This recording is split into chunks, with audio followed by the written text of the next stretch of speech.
നന്ദി കർത്താവേ. അങ്ങയുടെ സാന്നിധ്യത്തിനായിട്ട് ഞങ്ങൾ നന്ദി പറയുന്നു അപ്പാ. സ്തോത്രം. ഇന്ന് പകൽ മുഴുവനും ഞങ്ങളെ സ്നേഹിച്ച് പരിപാലിച്ച് ഞങ്ങളോട് കൂടെ നടന്ന പരിശുദ്ധാത്മാവിൻ്റെ സാന്നിധ്യം ഞങ്ങൾ വീണ്ടും ചോദിക്കുകയാണ്. ഇന്ന് ഈ രാത്രിയിലും ദൈവമേ അങ്ങയുടെ സാന്നിധ്യം ഞങ്ങളുടെ നടുവിൽ ഇറങ്ങണമെന്ന് പ്രാർത്ഥിക്കുന്നു.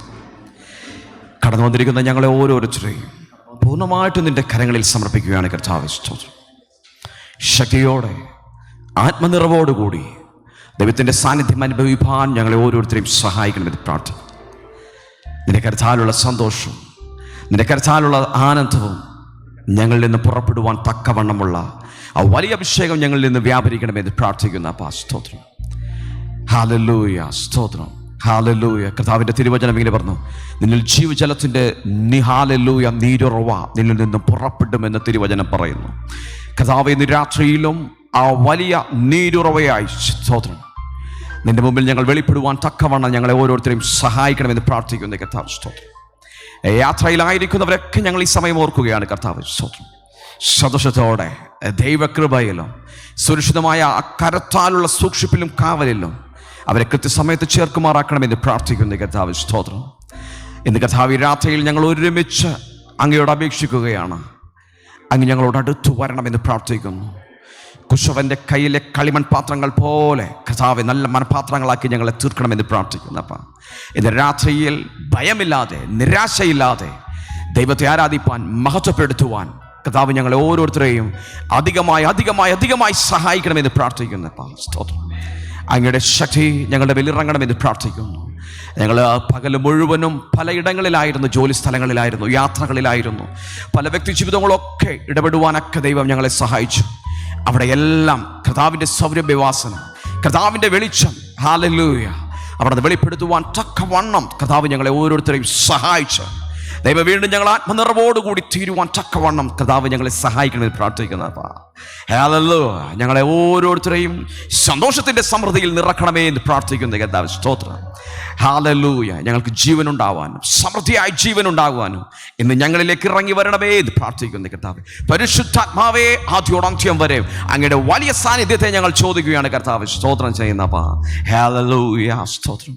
പ്രാർത്ഥനയുടേതിനായി സ്തോത്രം. യേശുക്രിസ്തുവിൻ ധന്യമുള്ള നാമത്തിൽ തന്നെപ്പാ. ആമേൻ. Praise the Lord. ഹല്ലേലൂയ. എത്ര പേർക്ക് ഇന്നും ഈ രാത്രിയിൽ സന്തോഷമുണ്ട്? Praise the Lord. ഹല്ലേലൂയ. കർത്താവ് നമുക്ക് വേണ്ടി വലിയ കാര്യങ്ങൾ നമുക്ക് വേണ്ടി ചെയ്തു. ഇന്ന് ഈ രാത്രിയിൽ ദൈവത്തെ ചേർന്ന് മഹത്വപ്പെടുത്തുവാൻ സ്വർഗം ഹല്ലേലൂയ അതുകൊണ്ടാണ് നമ്മളെ ഹല്ലേലൂയ സംരക്ഷിക്കുകയും സഹായിക്കുകയും ചെയ്യുന്നത്. Price the Lord.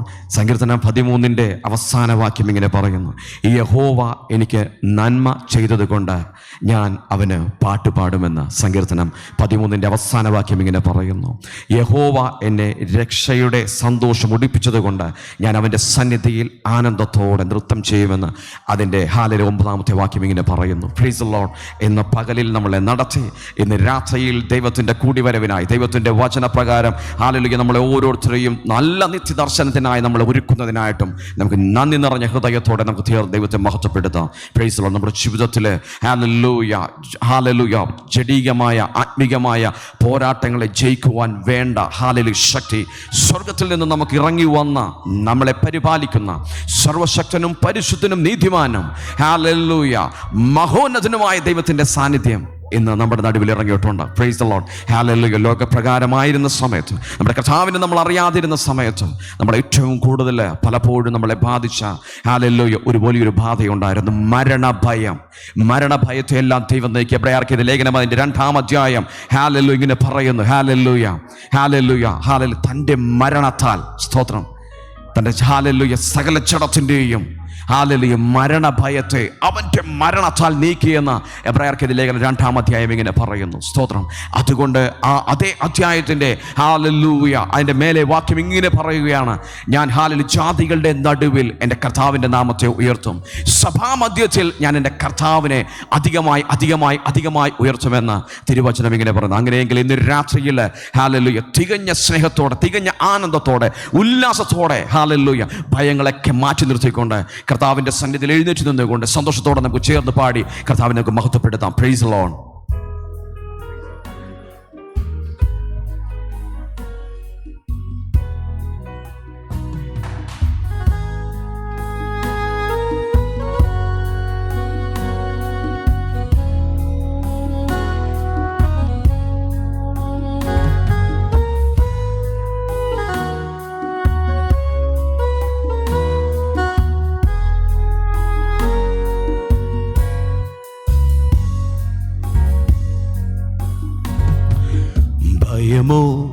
ഇനി എന്നിൽ സ്ഥാനമില്ല, എൻ ഭാവിയെല്ലാം താതൻ കരങ്ങളില. നിരാശ ഇനി എന്നെ തൊടുകയില്ല, പ്രത്യാശയാൽ അനുദിനം വർദ്ധിക്കട്ടെ. ഭയമോ ഇനി എന്നിൽ സ്ഥാനമില്ല, എൻ ഭാവിയെല്ലാം താതൻ കരങ്ങളില. നിരാശ ഇനി എന്നെ തൊടുകയില്ല, പ്രത്യാശയാൽ അനുദിനം വർദ്ധിക്കട്ടെ. യാഹേ അങ്ങെന്നുമെൻ ദൈവം, തലമുറ തലമുറയാ. യാഹേ അങ്ങെൻ്റെ സങ്കേതം, തലമുറ തലമുറയാ. നീ മയങ്ങുകില്ല, നീ ഉറങ്ങുകില്ല, ഇസ്രായേലിൻ പരിപാലകൻ താൻ. നീ മയങ്ങുകില്ല, നീ ഉറങ്ങുകില്ല, ഇസ്രായേലിൻ പരിപാലകൻ താൻ.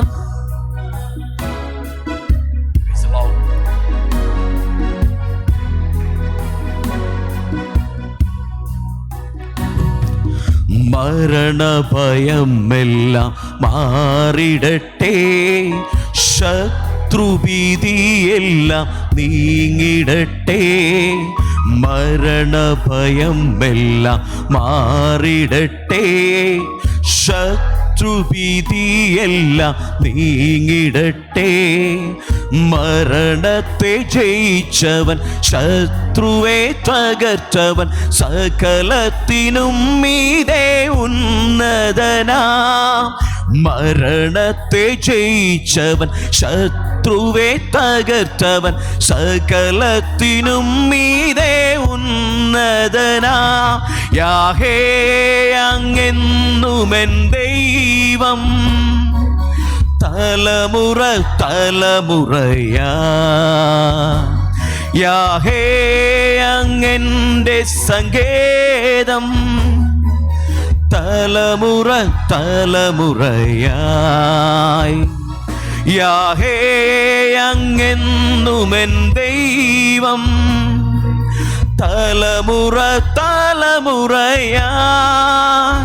നീ മയങ്ങുകില്ല, നീ ഉറങ്ങുകില്ല, ഇസ്രായേലിൻ പരിപാലകൻ താൻ. നീ മയങ്ങുകില്ല, നീ ഉറങ്ങുകില്ല, ഇസ്രായേലിൻ പരിപാലകൻ താൻ. Praise the Lord.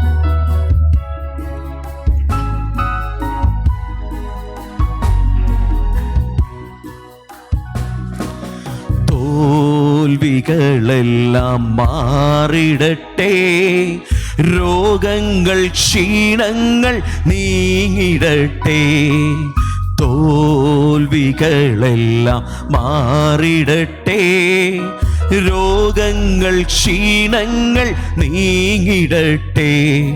ജയാളിയായവൻ രോഗിക്കു വൈദ്യൻ, സർവശക്തൻ എൻ്റെ രക്ഷയല്ലോ.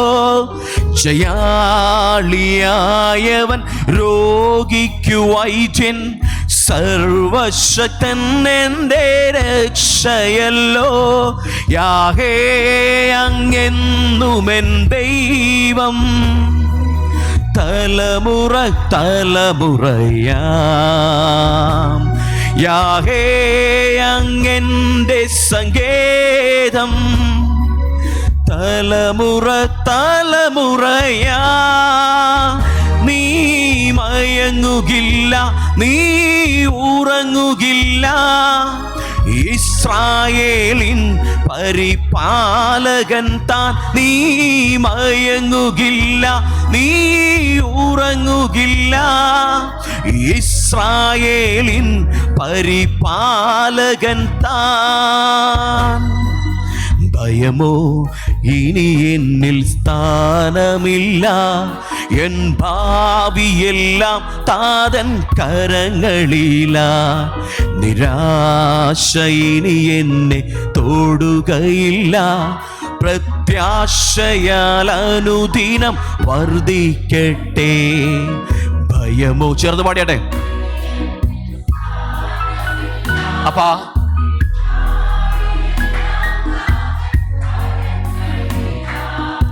നിരാശ ഇനി എന്നെ തൊടുകയില്ല, പ്രത്യാശയാൽ അനുദിനം വർദ്ധിക്കട്ടെ. ഹല്ലേലൂയ, പ്രൈസ് ദി ലോർഡ്.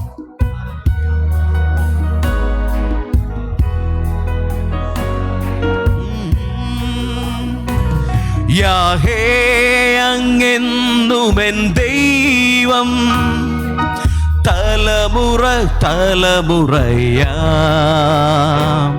യാഹേ അങ്ങെന്റെ സങ്കേതം, തലമുറ തലമുറയാ.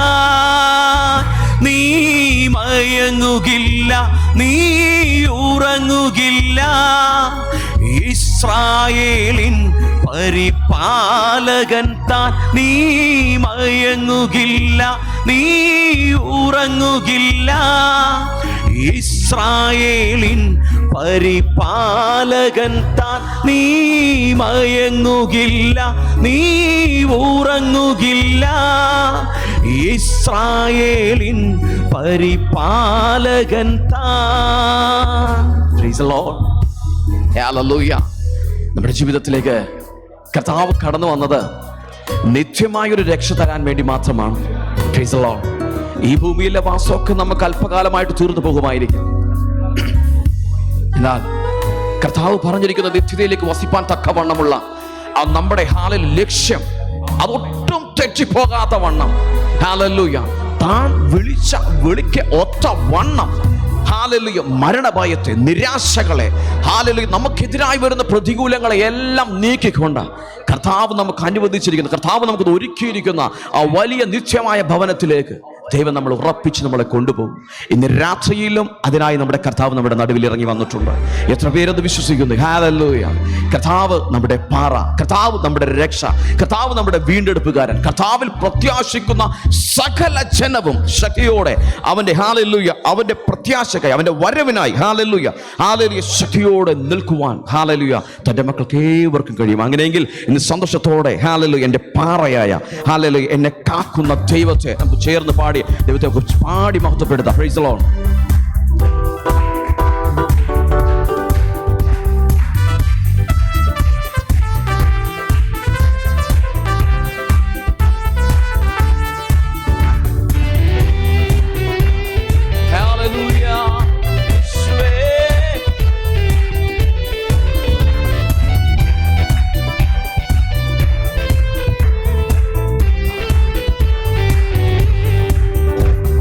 പാറയാകും യേശുനാഥാ, എന്നെ കാക്കും ദൈവം നീയേ. എന്റെ പാറയാകും യേശുനാഥാ, എന്നെ കാക്കും ദൈവം നീയേ. മഹിമയും ബലവും നിറഞ്ഞവനെ, എന്നുമെന്നും സ്തുതി നിനക്ക്. Praise the Lord. മഹിമയും ബലവും നിറഞ്ഞവനെ, എന്നുമെന്നും സ്തുതി നിനക്ക്.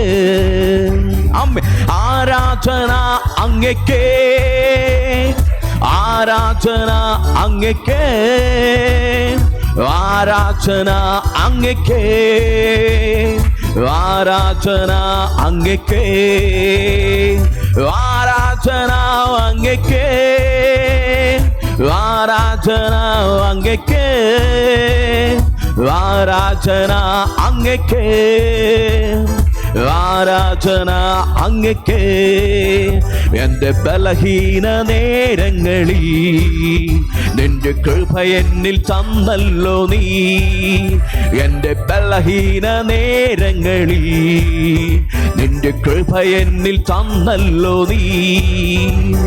യേശുനാഥാ നീ എൻ ബലമായതാൽ ഞാനൊട്ടും ഭയപ്പെടില്ല. Praise the Lord. യേശുനാഥാ നീ എൻ ബലമായതാൽ ഞാനൊട്ടും ഭയപ്പെടില്ല. ഓ ആരാധന അങ്ങേക്കേ, ആരാധന അങ്ങേക്കേ, ആരാധന അങ്ങേക്കേ, ആരാധന അങ്ങേക്കേ. ശക്തിയോടെ ആരാധന അങ്ങേക്കേ, ആരാധന അങ്ങേക്കേ.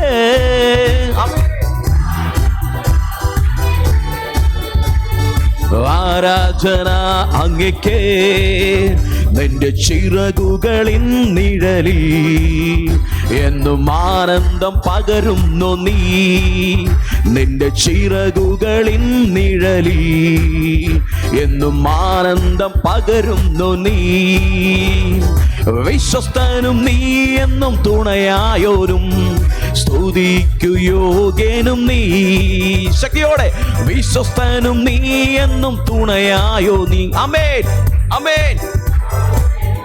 ആരാധന ആരാധന അങ്ങേക്കേ യേശുവേ, ആരാധന അങ്ങേക്കേ, ആരാധന അങ്ങേക്കേ, ആരാധന അങ്ങേക്കേ, ആരാധന അങ്ങേക്കേ, ആരാധന അങ്ങേക്കേ യേശുവേ, ആരാധന അങ്ങേക്കേ, ആരാധന അങ്ങേക്കേ, ആരാധന അങ്ങേക്കേ, ആരാധന അങ്ങേക്കേ, ആരാധന അങ്ങേക്കേ, ആരാധന എന്നേക്കേ. എന്നിൽ ജീവനുള്ള നാളുകളൽ ആമേൻ പ്രൈസ് ദി ലോർഡ് സ്തുതിച്ചു പാടിടുമേ. എന്നിൽ ജീവനുള്ള നാളുകളെല്ലാം അങ്ങേ സ്തുതിച്ചു പാടിടുമേ. നാദാ നീ ചെയ്ത നന്മകളൻ ആമേൻ എന്നാളും സ്തുതിച്ചിടുമേ. ആമേൻ. യെസ്. ഓ യെസ്. ആരാധന അങ്ങേക്കേ, ആരാധന അങ്ങേക്കേ, ആരാധന അങ്ങേക്കേ യേശുവേ, ആരാധന അങ്ങേക്കേ, ആരാധന അങ്ങേക്കേ, ആരാധന അങ്ങേക്കേ യേശുവേ, ആരാധന അങ്ങേക്കേ. അപ്പാ എന്റെ പാറയാകും യേശുനാഥാ,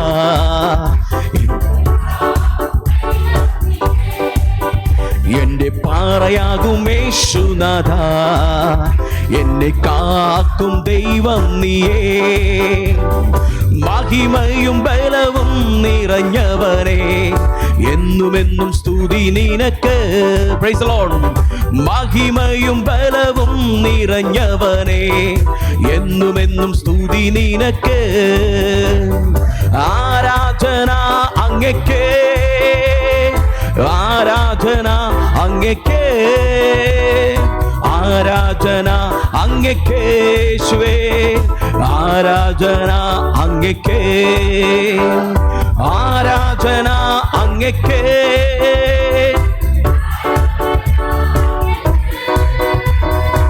ആരാധന അങ്ങേക്കേ, ആരാധന അങ്ങേക്കേ, ആരാധന അങ്ങേക്കേ, ആരാധന അങ്ങേക്കേ,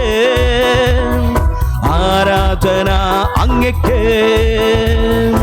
ആരാധന അങ്ങേക്കേ, ആരാധന അങ്ങേക്കേ,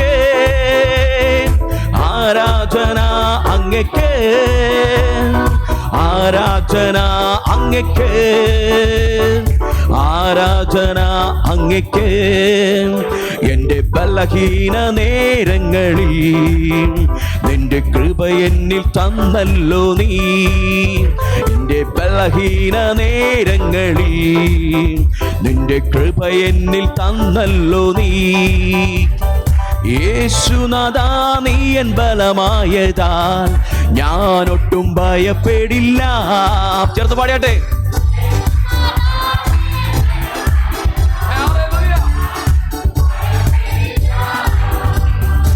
ആരാധന അങ്ങയ്ക്ക്, ആരാധന അങ്ങയ്ക്ക്, ആരാധന അങ്ങയ്ക്ക്, ആരാധന അങ്ങയ്ക്ക് യേശുവേ, ആരാധന അങ്ങയ്ക്ക്, ആരാധന അങ്ങയ്ക്ക്,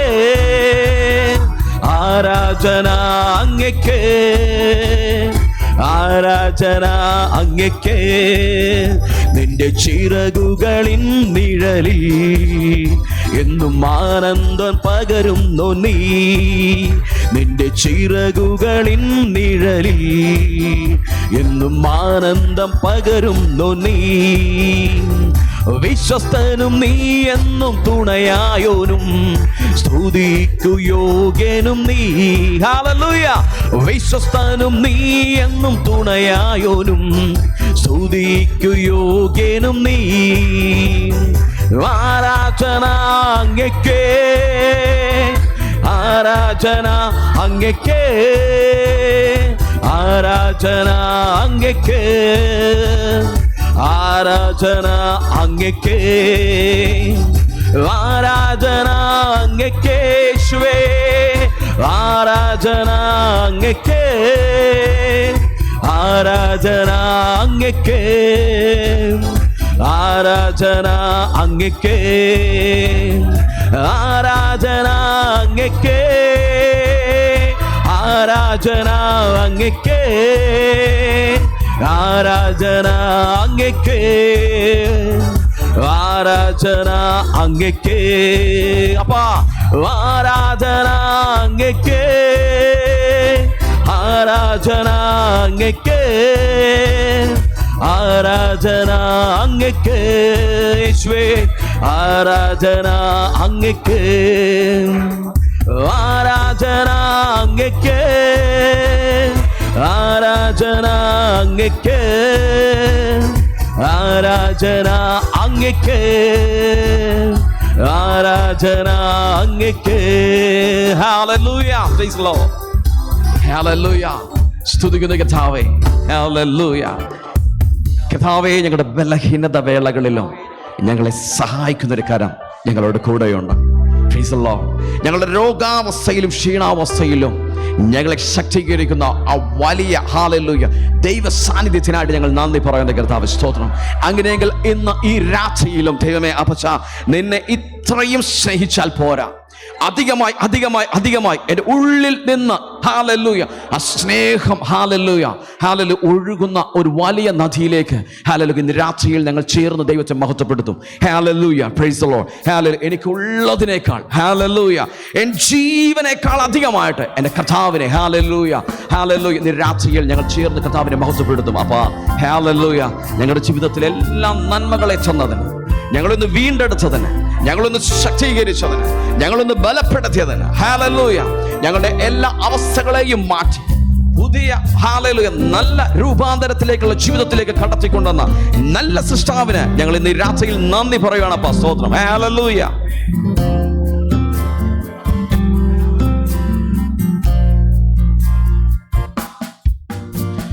എത്രയും സ്നേഹിച്ചാൽ പോരാ,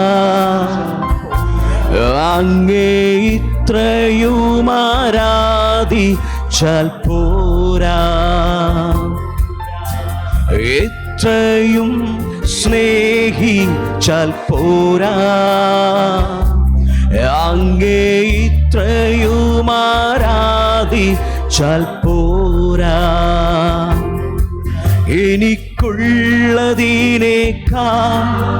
എൻ ജീവനേക്കാൾ അങ്ങ് സ്നേഹിപ്പാനാണെനിക്കാശ. എനിക്കുള്ളതിനേക്കാൾ എൻ ജീവനേക്കാൾ അങ്ങ് സ്നേഹിപ്പാനാണെനിക്കാശ. അതുകൊണ്ട് യേശുവേ ആരാധ്യനേ, യേശുവേ ആരാധ്യനേ, യേശുവേ ആരാധ്യനേ, യേശുവേ ആരാധ്യനേ. എൻ സങ്കടങ്ങൾ തീർച്ചതിനാലല്ല, എന്നാവശ്യം നിറവേറ്റിയതിനാലല്ല, എൻ സങ്കടങ്ങൾ തീർച്ചതിനാലല്ല, എന്നാവശ്യം നിറവേറ്റിയതിനാലല്ല, എനിക്കാ മരിച്ചതിനാ ഞാനെന്നും അങ്ങേ ആരാധിച്ചിടും. എനിക്കായി മരിച്ചതിനാ ഞാനെന്നും അങ്ങേ ആരാധിച്ചിടും. യേശുവേ ആരാധ്യനേ, യേശുവേ ആരാധ്യനേ, യേശുവേ ആരാധ്യനേ, യേശുവേ ആരാധ്യനേ. എൻ കർമ്മവും പ്രവൃത്തിയാലുമല്ല, എൻ നേർച്ചയും കാഴ്ചയാലുമല്ല, എൻ കർമ്മവും പ്രവൃത്തിയാലുമല്ല, എൻ നേർച്ചയും കാഴ്ചയാലുമല്ല, കൃപയാ രക്ഷിച്ചതിനാ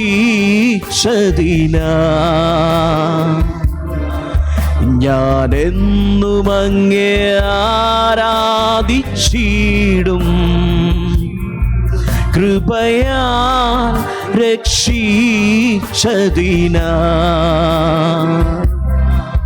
ഞാനെന്നും അങ്ങേ ആരാധിച്ചിടും.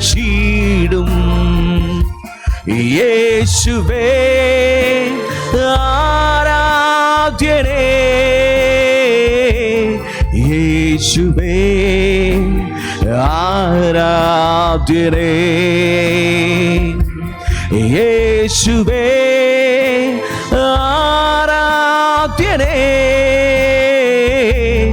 യേശുവേ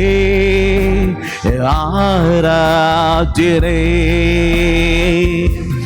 യേശുവേ ആരാധ്യനേ, യേശുവേ ആരാധ്യനേ, യേശുവേ ആരാധ്യനേ, യേശുവേ ആരാധ്യനേ.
ചെറിയ കേരളത്തിന് അത്രം പോലും ഇല്ലാത്ത, പകുതി പോലും ഇല്ലാത്ത ഇസ്രായേലിന് ചുറ്റി 22 മഹാ കൊലകുമ്മന്മാരായ അറബ് രാജ്യങ്ങൾ എത്രയോ 5 വലിയ യുദ്ധങ്ങൾ നടത്തിയിട്ട് പോലും ആ ചെറു രാജ്യത്തെ ഇസ്രായേൽ തൊടാൻ പോലും കഴിയാതിരിക്കുന്നത് പിന്നിൽ ദൈവം ഭൂമിയുടെ നടുക്കാക്കി വെച്ചിരിക്കുന്ന ഇസ്രായേലിനെ കുറിച്ച് ദൈവത്തിന് പദ്ധതിയുണ്ട്.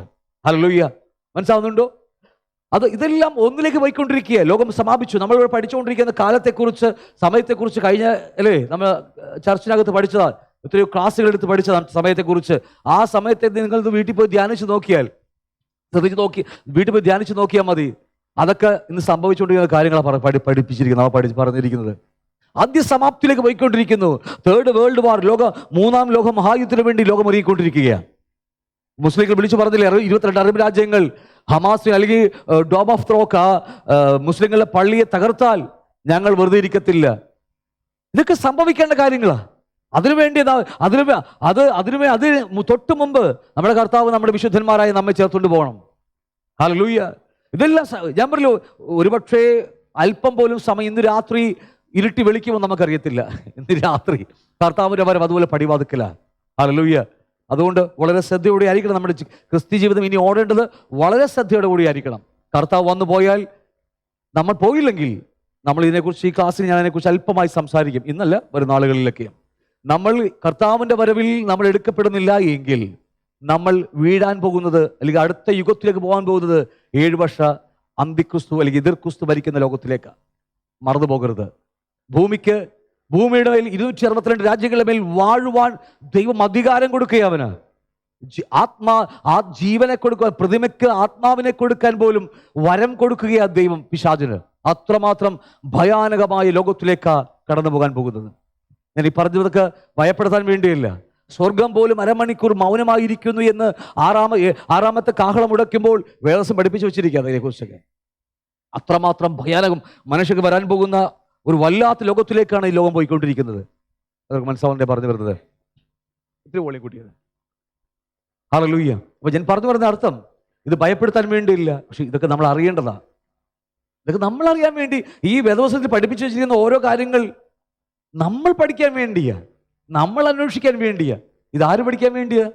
നമ്മളെ സംബന്ധിച്ചോളം നമുക്കുള്ളത്. അതുകൊണ്ട് നമ്മൾ അന്വേഷിക്കുന്നവൻ കണ്ടെത്തും. അല്ലാത്തവർക്ക് ആർക്കും ഇല്ല കേട്ടോ. അന്വേഷിക്കുന്നവർക്ക് ബൈബിൾ പഠിപ്പിച്ചാൽ ഗുപ്തനിധി എന്ന പോലെ തിരയണം. ഒരു എക്സാമ്പിൾ പറഞ്ഞാൽ, നിങ്ങളുടെ വീടിന്റെ അതിർത്തിയിൽ അപ്പുറത്തെ വീട്ടുകാരനുണ്ട്, അപ്പുറത്ത് ആ അതിർത്തിയിൽ എന്തെങ്കിലും നിധി കണ്ടെന്ന് വിചാരിച്ചോ. പണ്ടൊക്കെ പറയില്ലേ, മണ്ണിനടിയിലെ കുഴിച്ചാലണ്ടും കാരണവന്മാരൊക്കെ എന്താ ഇടുന്ന പറയണേ? നിങ്ങൾ കേട്ടിട്ട് പോവില്ല, പാവങ്ങൾ ഒന്നും കേട്ടിട്ടില്ല. നിധിയൊക്കെ പറയില്ലേ? ആ നിധി കിടക്കും വിചാരിച്ചോ. നിങ്ങൾ എന്ത് ചെയ്യും? നിങ്ങൾ പോലീസ് സ്റ്റേഷനിൽ പോയി അറിയിക്കും അല്ലേ, JCB ഒക്കെ വിളിച്ച് നിങ്ങൾ കൊണ്ട് തുറന്നെടുക്കും നിങ്ങൾ. പിന്നെ കണ്ടു കഴിഞ്ഞാൽ അപ്പം തന്നെ വേണമെങ്കിൽ ഓലമണ്ടല ചാക്കൊക്കെ എടുത്ത് അതിന് മുകളിൽ കിട്ടി നിങ്ങൾ മറച്ചു കളയും.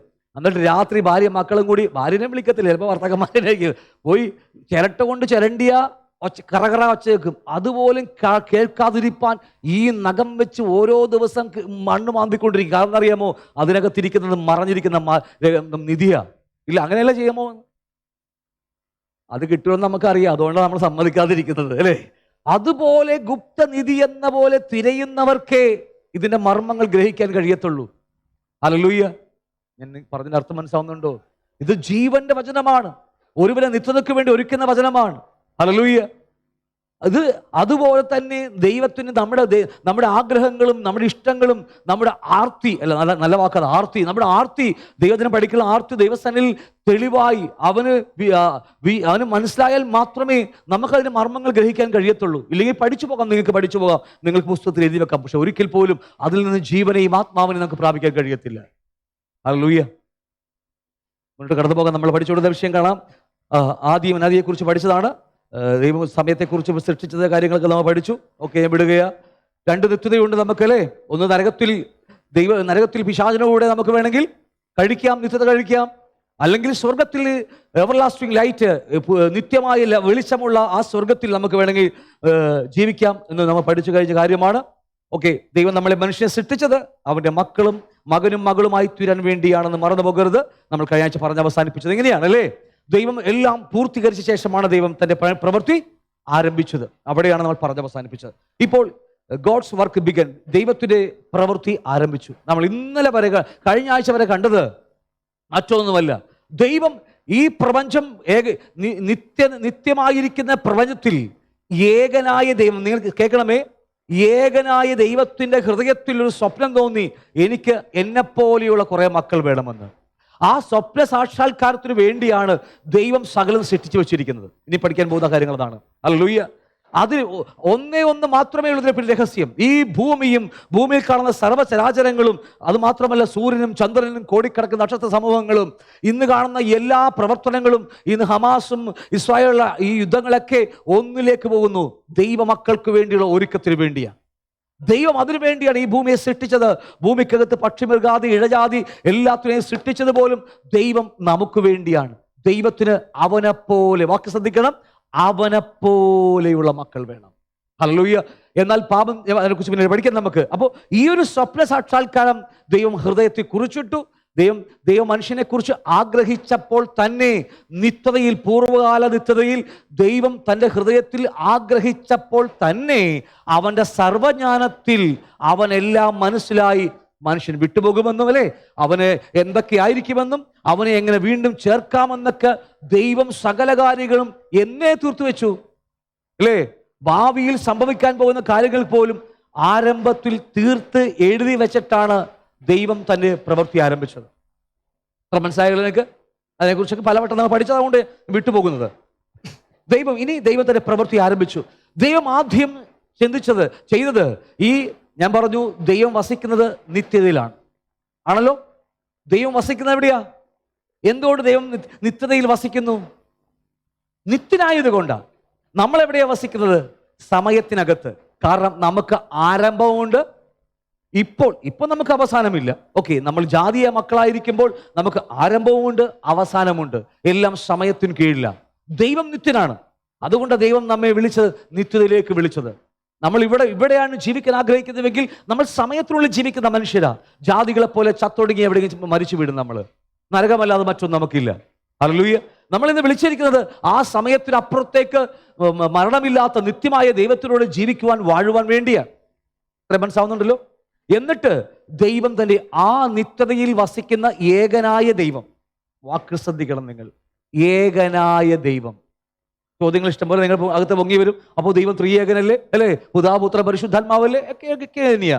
അതിനെക്കുറിച്ച് സമയം കിട്ടിയാൽ ഒരു വാക്ക് ഞാൻ പറഞ്ഞ് അവസാനിപ്പിച്ചേക്കാം. ഏകനായ ദൈവത്തിന്റെ ഹൃദയത്തിലെ സ്വപ്നം നിവർത്തിക്കാൻ വേണ്ടി എല്ലാം പ്ലാൻ ചെയ്തു, എല്ലാം പൂർത്തിയാക്കി. അതിന് അവസാനം വരെയുള്ള കാര്യങ്ങളൊക്കെ പൂർത്തിയാക്കിയ ശേഷം ദൈവം തന്റെ പ്രവൃത്തി ആരംഭിച്ചു. ആദ്യം ദൈവം സൃഷ്ടിച്ചത് ആരെന്നറിയാമോ? ഏഞ്ചൽസ്. ദൈവം ആദ്യം ദൂതന്മാരെ സൃഷ്ടിച്ചു. ഒരൊറ്റ വാക്കിൽ പറഞ്ഞു വിടുകയാണ്, ഈ ഏഞ്ചൽസിനെ കുറിച്ച് പറയാൻ നമുക്ക് ഒരുപാടുണ്ട്. 3 ശ്രേഷ്ഠ ഏഞ്ചൽസ് ഉണ്ടായിരുന്നു, അതിൻ്റെ പടയാളികൾ, അവർക്ക് ഒരുപാട് കാര്യങ്ങളുണ്ട്. നമ്മൾ ഈ വാക്യങ്ങൾ മാത്രം പറഞ്ഞു പോകുകയാണ്. ആദ്യം ദൈവം സൃഷ്ടിച്ചത് ദൂതന്മാരെയായിരുന്നു. അത് എന്തിനു വേണ്ടി നമുക്ക് പിന്നീട് ചിന്തിക്കാം. ഞാൻ ഭൂമിക്ക് ഇയ്യോബിന്റെ പുസ്തകം 38 അധ്യായം 4 മുതൽ 7 വരെ പഠിക്കുമ്പോൾ, ഞാൻ ഭൂമിക്ക് അടിസ്ഥാനമിട്ടപ്പോൾ നീ എവിടെയായിരുന്നു? നിനക്ക് വിവേകമുണ്ടെങ്കിൽ പ്രസ്താവിക്കുക. ഇയ്യോബിനോട് ഭക്തനായ മനസാക്ഷി യുഗത്തിൽ ജീവിച്ച ഭക്തനായ ഇയ്യോബിനോട് ദൈവം ചോദിക്കുന്ന ചോദ്യമാണ്, ഞാൻ ഭൂമിക്ക് അടിസ്ഥാനമിട്ടപ്പോൾ, ഫൗണ്ടേഷൻ ഇട്ടപ്പോൾ, അല്ലേ, ഭൂമിയെ ഞാൻ സൃഷ്ടിക്കുമ്പോൾ നീ എവിടെയായിരുന്നു? നിനക്ക് വിവേകമുണ്ടെങ്കിൽ എന്നോട് പറ. അതിൻ്റെ അളവ് നിയമിച്ചവൻ ആര്? അപ്പോൾ ഭൂമിക്കൊക്കെ ദൈവം സൃഷ്ടിക്കുമ്പോൾ എന്തൊക്കെയുണ്ടതിന് അളവുകൾ പോലും ഉണ്ട് ദൈവം വെച്ചിരിക്കുക. എന്നിട്ട് പറയാ, നീ അറിയുന്നുവോ? അല്ല, അതിന് അളവ് നൂറ് പിടിച്ചവൻ ആറ്? പ്രഭാത നക്ഷത്രങ്ങൾ ഒന്നിച്ച് ഘോഷിച്ചുല്ലസിക്കുകയും ദൈവപുത്രന്മാരെല്ലാം സന്തോഷിച്ചാർക്കുകയും ചെയ്തപ്പോൾ. അവിടെ കാണാൻ കഴിഞ്ഞ രണ്ട് വാക്കുകളാണ്. ഒന്ന്, പ്രഭാത നക്ഷത്രങ്ങൾ ഒന്നിച്ച് ഘോഷിച്ചുല്ലസിക്കുകയും ദൈവപുത്രന്മാരെല്ലാം സന്തോഷിച്ചാർക്കുകയും ചെയ്തപ്പോൾ. ഇവിടെ പറയുന്ന ദൈവപുത്രന്മാര് മനുഷ്യൻ, നമ്മെക്കുറിച്ചല്ല ഇത്. ഹല്ലേലൂയ. മനുഷ്യനെ ഭൂമിക്ക് പോലും അടിസ്ഥാനം ഇട്ടിട്ടില്ല. ഇടുമ്പോൾ, ഭൂമിക്ക് അടിസ്ഥാനം ഇടുമ്പോൾ സംഭവിച്ച കാര്യമാണിത്. ഭൂമിക്കകത്തല്ല മനുഷ്യനെ സൃഷ്ടിച്ചത്. ഇത് ഭൂമിക്ക് അടിസ്ഥാനം ഇട്ടപ്പോൾ, ദൈവം ഭൂമിക്ക് അടിസ്ഥാനം ഇടുമ്പോൾ 2 കൂട്ടർ അവിടെ ആർത്തു ഘോഷിച്ചു. അവിടെ പറയും, ഒന്ന് പ്രഭാത നക്ഷത്രങ്ങൾ, 2 ദൈവപുത്രന്മാർ. ഇത് രണ്ടും മറ്റാരുമല്ലത്, ഇത് രണ്ടും ദൈവത്തിന്റെ ദൂതന്മാർ തന്നെയാണ്. ഇതാണ് ഞാൻ പറഞ്ഞു വരുന്നത്. പിന്നെ നമുക്ക് നോക്കാം. കാരണം പ്രഭാത നക്ഷത്രങ്ങൾ ആർത്തു ഘോഷിക്കുവാൻ, അല്ലെങ്കിൽ ദൈവപുത്രന്മാരായ ഇയ്യോബിന്റെ പുസ്തകത്തിൽ മാത്രമേ വാക്കുള്ളൂ. ദൈവപുത്രന്മാരായ ഏഞ്ചൽസ് ആർത്തു ഘോഷിക്കുവാൻ കാരണമുണ്ട്. ഹല്ലേലൂയ. അത് ഞാൻ പിന്നീട് സംസാരിച്ചോളാം, അല്പം കുറച്ച് കഴിഞ്ഞ് പിന്നീട് സംസാരിച്ചോളാം അതിനെക്കുറിച്ച്. പിന്നെ എന്തിനു വേണ്ടിയാണ് ദൈവം ഇവരെ സൃഷ്ടിച്ചത്? അതും ചോദ്യമുണ്ട്. നിങ്ങളുടെ മനസ്സിൽ എപ്പോഴും ഇരിക്കണം. ഞാൻ പറയുന്ന വാക്ക് നിങ്ങളുടെ ആഴത്തിൽ, ഹൃദയത്തിൽ കുറിച്ചിട്ടേക്കണം. ഈ സമയത്തിൽ ഒതുങ്ങുന്ന ഭൂമിയൊന്നുമില്ലാതെ നിത്യനായ ദൈവം നിത്യതയിൽ വസിക്കുമ്പോൾ അവന്റെ ഹൃദയത്തിൽ തോന്നിയ സ്വപ്നം എന്താണെന്നറിയാമോ? ദൈവത്തിന് ഒരു പറ്റ പുത്രിപുത്രന്മാർ. ഈ ഒരൊറ്റ പ്രവൃത്തിക്ക് വേണ്ടിയാണ് സകലതും സൃഷ്ടിച്ചു വെച്ചിരിക്കുന്നത്. നിങ്ങൾ ഈ കാര്യങ്ങൾ ഇത് നിങ്ങളുടെ ഹൃദയത്തെ കുഴിച്ചിടണം.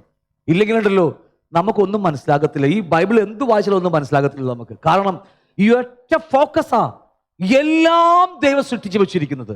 ഇത് ലോകത്തിൽ കാണുന്ന സകലതും, ആ മുകളിലേക്ക് നോക്കിയാൽ സൂര്യനും ചന്ദ്രനൊക്കെ, എന്ത് നോക്കിയാലും, പട്ടിയും പൂച്ചയും കോഴിയും താറാവും മരങ്ങളൊക്കെ നോക്കിയാലും നമുക്ക് വേണ്ടിയാണ്. ദൈവത്തിന്റെ ഹിതം ഇത് നിങ്ങളുടെ അകത്ത് പ്രകാശിക്കണം, വെളിപ്പാടായി മാറിയേ മതി അകത്തുള്ളൂ. മനസ്സിലാവുന്നുണ്ടോ? എങ്കിലേ ഈ വെളിപ്പാട് കിട്ടാതെ, അതുകൊണ്ട് ഞാൻ തുടക്കത്തിൽ നിങ്ങൾക്ക് നേരത്തെ പറഞ്ഞില്ലേ, ദൈവം തന്റെ ആ സ്വർഗീയ കുടുംബത്തിലേക്ക് ദൈവം നമ്മെ വിളിച്ചിരിക്കുക. ഹെവൻലി ഫാമിലിയിലേക്ക്, സ്വർഗീയ കുടുംബത്തിലേക്ക് ദൈവം നമ്മെ വിളിച്ചിരിക്കുക. നമ്മൾ അവിടെ സൃഷ്ടിച്ചതാ, പക്ഷേ നമ്മൾ വീണുപോയി. അതിനെക്കുറിച്ച് നമ്മൾ പഠിക്കാൻ പോകുന്നത് ആ കാര്യങ്ങളൊക്കെയാണ്. അപ്പോൾ ഇത് മാത്രമാണ് ദൈവത്തിന്റെ കണ്ണിലെ ഫോക്കസ്. മനസ്സിലാവുന്നുണ്ടോ? അല്ലാതെ മറ്റൊന്നെങ്കിൽ കണ്ടേക്കരുത്, മറ്റൊന്നിലേക്കും അല്ല ദൈവം പോയിക്കൊണ്ടിരിക്കുന്നത്, നമുക്ക് വേണ്ടി. അപ്പോൾ ദൈവം ഏഞ്ചൽസിനെ, ദൂതന്മാരെ സൃഷ്ടിച്ചത് നമുക്ക് ഒറ്റ വാക്കിൽ പറയാൻ കഴിയും. എന്തിനു വേണ്ടിയാ? നമുക്ക് വേണ്ടിയാ. അതുകൊണ്ട് വാക്യം വായിക്കാമോ നിങ്ങൾക്ക്? 2 കാര്യങ്ങളാണ്. ഒന്ന്, ദൈവം മനുഷ്യനെ സൃഷ്ടിച്ചത് മനുഷ്യർക്ക് വേണ്ടിയും ഒരു പിക്ചർ ഇവിടെ കാണാൻ കഴിയും.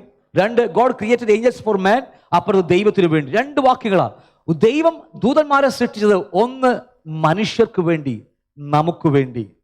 2, നിങ്ങൾക്ക് അപ്പുറത്ത് കാണാൻ കഴിയും, അവൻ സൃഷ്ടിച്ചത് അവന് വേണ്ടി. God created angels for himself, അവന് വേണ്ടി മാത്രം ദൈവം സൃഷ്ടിച്ചു. 2, പിതാവും പുത്രനും. നിങ്ങൾ എന്ന് ഹൃദയത്തിലുണ്ടാവണം, പിതാവും പുത്രനും. വെളിപ്പാട് പുസ്തകം 21 ഞാൻ പഠിച്ചതാ. വെളിപ്പാട് പുസ്തകം 21:6 പറയുന്നു, എല്ലാം സംഭവിച്ചു തീർന്നു, അല്ലേ? ഈ പ്രൊജക്ട് മുഴുവൻ സംഭവിച്ചു തീർന്നതിന് ശേഷം 7 വാക്യത്തിൽ പറയുക, നമുക്ക് ദൈവം പിതാവായി മാറുന്നു, നമ്മൾ അവന്റെ മക്കളായി മാറുന്നു. അപ്പോൾ ഈ ഹെവൻലി ഫാമിലിയാണ് നമ്മുടെ മുമ്പിലുള്ളത്, വേറെ ഒന്നുമില്ല. നിങ്ങളുടെ കയ്യിലെ പുസ്തകം തുറന്നാൽ നിങ്ങൾക്ക് അത് മനസ്സിലാകണം. അതേ ഉള്ളൂ അതിനകത്ത്. ക്ലിയറാണല്ലോ? വേറെ നമ്മൾ തപ്പിപ്പോയ അനുഗ്രഹം കിട്ടുമോ, അത് കിട്ടുമോ, ഇത് കിട്ടുമോ, ഒരു കാര്യമില്ല. അതിന്റെ പുറകെ പോയി സമയം കളയാവുന്ന മാത്രമേ ഉണ്ടാവുള്ളൂ. അതിനേക്കാൾ ഏറ്റവും വലിയ അനുഗ്രഹമാ പിതാവ് നമ്മളെ പുത്രന്മാരാക്കി വിളിച്ചിരിക്കുന്നു. ആ ദൈവം നമ്മുടെ പിതാവായി മാറുന്നു. നമ്മൾ അവൻ്റെ ദൈവത്തിൻ്റെ മക്കളായി സ്വർഗീയ ഹെവൻലി ഫാമിലിയിലേക്ക് കടന്നു പോകാൻ പോവുകയാണ്. അപ്പം അതുകൊണ്ട് ഇനി കാണാൻ പോകുന്ന മുഴുവനും ഉൽപ്പത്തി പുസ്തകം മുതൽ വെളിപ്പാട് വരെ നിങ്ങൾ ഓരോ താളുകൾ മറിച്ചു നോക്കിയാലും അവിടെയും രണ്ട് കൂട്ടരെ കാണാൻ കഴിയും.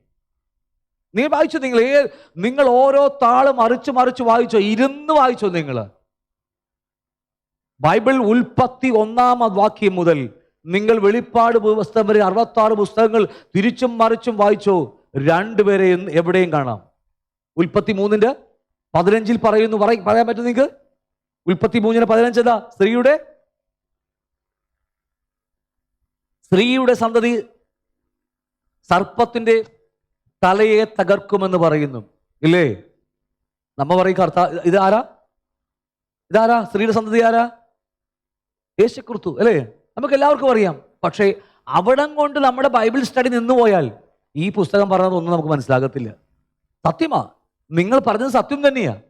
യേശുക്രിസ്തു സ്ത്രീയുടെ സന്തതി ക്രിസ്തു തന്നെയാ, ഒരു സംശയം വേണ്ട. അത് സത്യമായ കാര്യമാണ്. പക്ഷെ നിങ്ങൾ അവിടെ കൊണ്ട് നിങ്ങളുടെ ബൈബിൾ സ്റ്റഡി നിർത്തിയാൽ, നിങ്ങൾ അവിടെ കൊണ്ട് നിങ്ങളുടെ വെളിപ്പാട് നിർത്തിയാൽ ഈ പുസ്തകത്തിൽ പറഞ്ഞിരിക്കുന്ന ആ ഫൈനൽ ഡെസ്റ്റിനേഷൻ, നമ്മുടെ ലാസ്റ്റ് നമുക്ക് കിട്ടാൻ ബുദ്ധിമുട്ടായിരിക്കും, ഇച്ചിരി ബുദ്ധിമുട്ടായിരിക്കും. നമ്മളെ സ്വർഗീയ കുടുംബത്തിലേക്ക് ചെല്ലുക എന്നുള്ളത് ഒരല്പം ബുദ്ധിമുട്ടുള്ള കാര്യം തന്നെയാണ്. കാരണം സ്ത്രീയുടെ സന്തതി യേശു മാത്രമല്ല. ഞാൻ ഈ പറയാൻ പോകുന്ന കാര്യങ്ങൾ നിങ്ങൾ ശ്രദ്ധിക്കണം. ഞാൻ പറയുന്നു, ബൈബിളിലെ ഓരോ താളുകളും മറിച്ചു നോക്കിയാലും രണ്ടുപേരെ എവിടെയും കാണാം. തലയായ ക്രിസ്തുവും ശരീരമാകുന്ന അവൻ്റെ മക്കളും, അവൻ്റെ മണവാട്ടി, കാന്തനും കാന്തയും, അല്ലെങ്കിൽ പിതാവും മക്കളും. കാരണം വെളിപ്പാട് പുസ്തകം ഈ 12-ാം അധ്യായം അതിൻ്റെ 1-ാം വാക്യം മുതൽ താഴേക്ക് പഠിക്കുമ്പോൾ അവിടെയും സ്ത്രീയുടെ സന്തതി കാണാൻ കഴിയും. അത് വേറെ ആരുമല്ല, ഇന്ന് ബൈബിൾ കോളേജിൽ ഒരുപാട് വേറെ ഉപദേശങ്ങളാണ് പഠിപ്പിക്കുന്നത്. അതെന്തുമാകട്ടെ, നാം വിടുകയാണ്. അവിടെ പറഞ്ഞിരിക്കുന്ന സ്ത്രീയുടെ സന്തതി സഭയാകുന്ന സ്ത്രീയുടെ സന്തതിയായ നമ്മളെക്കുറിച്ചാണ്, ജയാളികളായ കൂട്ടരെ. അപ്പോൾ നിങ്ങൾ ബൈബിൾ പഠിക്കുമ്പോൾ ഒരിക്കൽ പോലും ഓരോ താളിൽ മറഞ്ഞിരിക്കുന്ന രഹസ്യങ്ങൾ, ഒന്ന്, പിതാവ് എവിടെയുണ്ടോ അവിടെ അവൻ്റെ മക്കളുമുണ്ട്. യേശുവിനെ കുറിച്ച് എവിടെയൊക്കെ പറഞ്ഞിട്ടുണ്ടോ അവൻ്റെ കാന്ത, മണവാട്ടി, മക്കൾ, നമ്മൾ അവൻ്റെ കൂടെ ഉണ്ടാകും. അപ്പോൾ ഈ 3-ാം അധ്യായം 15-ാം വാക്യം മുതൽ പഠിപ്പിച്ചു തുടങ്ങുന്ന ഓരോ താളുകളപ്പുറവും ഓരോ താളിൽ എന്നെയും നിങ്ങളെയും കുറിച്ച് മാത്രം എഴുതിയിരിക്കുന്നത്. ഇതൊക്കെ മനസ്സിലാവുന്നുണ്ട്? അല്ലാതെ നമ്മളെല്ലാം യേശുവിന് മാത്രം വിട്ടുപോകുമുണ്ടല്ലോ, അവിടെ നമ്മൾ മാറിക്കൊടുക്കേണ്ടി വരും. പിന്നെ നമ്മൾ പറയും, ഇസ്രായേലിന് വേണ്ടിയാണ് ദൈവം എല്ലാം ചെയ്തുകൊണ്ടിരിക്കുന്നത്. വെളിപ്പാട് പുസ്തകം 12-ാം അധ്യായം പറയും അത് ഇസ്രായേലാ. കത്തോലിക്ക പോലത്തെ മതസംഹിതം പറയും അത് മറിയയും യേശുവാണെന്ന് പറയും. ഇസ്രായേലിനെ മറ്റ് ബൈബിൾ IPC, ചച്ചക്കോട്, AG പലരും പഠിപ്പിക്കുന്നത് എല്ലാ ക്ലാസ്, അവർ മിക്കവാറും എല്ലാ ബൈബിൾ കോളേജും പഠിപ്പിക്കുന്നത് അത് ഇസ്രായേലിനെ കുറിച്ചാണ്. നമ്മൾ ബൈബിൾ സ്റ്റഡി മാറി മൊത്തം ബൈബിൾ തിരുത്തി എഴുതേണ്ടി വരും നമ്മൾ. കാരണം എവിടെ യേശുവിനെ കുറിച്ച് പറഞ്ഞിട്ടുണ്ടോ അവൻ വീണ്ടെടുത്ത അവൻ്റെ മക്കളെ കുറിച്ച് അവിടെയുണ്ട്. ഇത് രണ്ടും ചേർത്ത് വെച്ചാണ് പഠിപ്പിക്കുന്നത്. മണവാളനും മണവാട്ടിയും, കാന്തയും കാന്തനും, പിതാവും പുത്രന്മാരും. നിങ്ങൾക്ക് ഉറപ്പുണ്ടോ ദൈവം നിങ്ങളെ വിളിച്ചത് അവൻ്റെ മക്കളാൻ വേണ്ടിയാണെന്ന്? ഉറപ്പാണോ? ഉറപ്പാണെങ്കിൽ മാത്രമേ ഇത് വിശ്വസിച്ചാൽ മതി. ഹല്ലേലൂയ. ഓക്കെ, അപ്പൊ ഞാൻ പറഞ്ഞു പറഞ്ഞ കാര്യങ്ങൾ, നമ്മൾ പഠിക്കാൻ തുടങ്ങുന്ന കാര്യങ്ങൾ മുഴുവനും കർത്താവ് തലയായിരിക്കുമ്പോൾ, ശിരസ്സായിരിക്കുമ്പോൾ അവൻ്റെ ശരീരമായ നമ്മെക്കുറിച്ചാണ്. അപ്പൊ അതുകൊണ്ട് ദൈവം ആദ്യം സൃഷ്ടിച്ച ദൂതന്മാർ പോലും ആർക്ക് വേണ്ടിയാ? മനുഷ്യർക്ക് വേണ്ടിയും നമുക്ക് വേണ്ടിയും, അല്ലെങ്കിൽ അവൻ്റെ മക്കൾക്ക് വേണ്ടിയും, രണ്ട്, അവന് വേണ്ടിയും ദൈവത്തിന് വേണ്ടിയും സേവ ചെയ്യാൻ വേണ്ടി. മനസ്സിലാവുന്നുണ്ടോ? എന്തേ സംശയം? ഞാൻ പറഞ്ഞെന്തെങ്കിലും സംശയം ഉണ്ടോ നിങ്ങൾക്ക് സംശയം ഉണ്ടെങ്കിൽ ചോദിക്കാം. നിങ്ങൾക്ക് ഇവിടെ അല്ല, പിന്നീട് ക്ലാസ്സിൽ നിങ്ങൾക്ക് ചോദിക്കാം എന്ത് സംശയം. ഇത് ഞാൻ പറയുന്നതിൽ എന്തെങ്കിലും സംശയം ഉണ്ടെങ്കിൽ തീർച്ചയായും നിങ്ങൾക്ക് എന്നോട് പേഴ്സണലി ചോദിക്കാം. ഒരു മടിയും കൂടാതെ ഞാൻ നിങ്ങൾക്ക് പറയും. ഒരു ദിവസമോ 2 ദിവസമോ ഒരാഴ്ച വേണമെങ്കിൽ ഇരുന്നാണെങ്കിൽ അത് ക്ലിയർ ചെയ്യാൻ ഞാൻ സന്നദ്ധനാണ്. ഹല്ലേലൂയ. അപ്പം അതുകൊണ്ട് സങ്കീർത്തനം 33:6 പറയുന്നു, യഹോവയുടെ വചനത്താൽ ആകാശവും അവൻ്റെ വായിലെ ശ്വാസത്താൽ അതിലെ സകല സൈന്യങ്ങളും ഉളവായി. അവിടെ പറയുന്നു യഹോവയുടെ വചനത്താൽ ആകാശവും, അല്ലേ? ആകാശം എന്നല്ല, ഹെവൻസ് എന്ന്, സ്വർഗങ്ങൾ എന്നാണ് അതിനർത്ഥം. ഇവിടെ ആകാശം നമ്മൾ പറയുന്നത് ട്രാൻസ്ലേഷന് ചെറിയ മലയാളത്തിലെ മിസ്റ്റേക്ക് ഉണ്ട്. സ്വർഗങ്ങൾ അതല്ല, അപ്പൊ സ്വർഗങ്ങളെയും അവന്റെ വായിലെ ശ്വാസത്താൽ അതിലെ സകല സൈന്യങ്ങളെയും ഉളവാക്കി. ഇതൊക്കെ നിങ്ങൾ വായിക്കുമ്പോൾ, ഇപ്പോൾ കേൾക്കുമ്പോൾ നിങ്ങൾ ഓർക്കണം, അങ്ങനെയെങ്കിൽ ഈ ഭൂമിയിലെ സകല കാര്യങ്ങളും, പ്രപഞ്ചത്തിലെ സകലതും ദൈവം തൻ്റെ വാക്കുകളായി ഉളവാക്കിയെങ്കിൽ നിങ്ങളുടെ അകത്ത് നിങ്ങളുടെ ഓടി വരണം, ദൈവമേ നീ എന്നെ സൃഷ്ടിച്ചത് നിന്റെ കരം കൊണ്ടാണല്ലോ. ഞാൻ ഈ പറയുന്ന വാക്കുകൾ നിങ്ങളുടെ ഹൃദയത്തിലേക്ക് ഓടി ഓടി വരണം. മനസ്സാവുന്നുണ്ടോ? ഇത് മുഴുവനും ദൈവം വാക്കുകൾ കൊണ്ട് ഉണ്ടാകട്ടെ. ദൂതന്മാരെ സൃഷ്ടിക്കുമ്പോഴും ആകാശം സൃഷ്ടിക്കുമ്പോഴും അവന്റെ വായിലെ ശ്വാസത്താൽ അതിലെ സകല സൈന്യങ്ങളും ഏഞ്ചൽസിനെ സൃഷ്ടിക്കുമ്പോഴും നിങ്ങളുടെ ഹൃദയത്തിലേക്ക് ഓടി വരണം, എന്നെ അവൻ വാക്കുകൊണ്ടല്ല സൃഷ്ടിച്ചത്, അവന്റെ കരങ്ങൾ കൊണ്ടാണ്. കാരണം അത്രമാത്രം പ്രാധാന്യമുണ്ട് എനിക്കും നിങ്ങൾക്കും. അത്ര പറഞ്ഞ മനസ്സാവുന്നുണ്ടോ? അതുകൊണ്ട് ഈ കേൾക്കുന്നതൊക്കെ നിങ്ങളുടെ അകത്ത് വെളിപ്പാടായി മാറിയാൽ ദൈവത്തിന് പ്രസാദകരമായ ഒരു ജീവൻ നിങ്ങൾക്ക് കഴിക്കാൻ കഴിയും ഈ ഭൂമിയിൽ. ഓക്കെ, എബ്രായ ലേഖനം 1-ാം അധ്യായം 13-14 വാക്യങ്ങൾ പഠിക്കുമ്പോൾ വായിച്ചേ. ഞാൻ നിന്റെ ശത്രുക്കളെ നിനക്ക് പാദപീഠമാക്കുവോളം നീ എൻ്റെ വലതുഭാഗത്തിരിക്കുക എന്ന് ദൂതന്മാരിൽ ആരോടെങ്കിലും വല്ലപ്പോഴും അരുൾ ചെയ്തിട്ടുണ്ടോ? യേശുക്രിസ്തുവിനെ കുറിച്ച് എബ്രായ ലേഖന കർത്താവ് അവിടെ അതിനെക്കുറിച്ച് എഴുതി വെച്ചിരിക്കുക. ഇത് തന്നെ സങ്കീർത്തനത്തിൽ സെയിം വാക്കുകൾ നമുക്ക് കാണാൻ കഴിയും. ഞാൻ നിന്റെ ശത്രുക്കളെ നിനക്ക് പാദപീഠമാക്കുവോളം നീ എൻ്റെ വലതുഭാഗത്തിരിക്കുക എന്ന് ദൂതന്മാരിൽ ആരോടെങ്കിലും, സ്വർഗത്തിൽ ആദ്യം സൃഷ്ടിച്ച ഒരു ദൂതനോട് പോലും അങ്ങനെ പറഞ്ഞിട്ടില്ല. കാരണം ഇതൊക്കെ ദൈവം സൃഷ്ടിച്ചത് ഒന്ന് ദൈവത്തെ സേവ ചെയ്യാൻ വേണ്ടിയും, രണ്ട് ദൈവത്തിന്റെ സ്വപ്നമായ അവന്റെ മക്കളെ സേവ ചെയ്യാൻ വേണ്ടിയാണ്. ഈ ലോകത്തിലെ സകല ഏഞ്ചൽസും അതുകൊണ്ട് കാറ്റഗറിക്കാറുണ്ട്. ഏതും എടുത്ത് നോക്കിയും നിങ്ങൾക്ക് അതൊക്കെ രണ്ടു പേർക്ക് സേവ ചെയ്യാൻ വേണ്ടി, ഒന്ന് നമ്മുടെ അപ്പനും നമുക്കും വേണ്ടിയാണ്. ഹല്ലേലൂയ.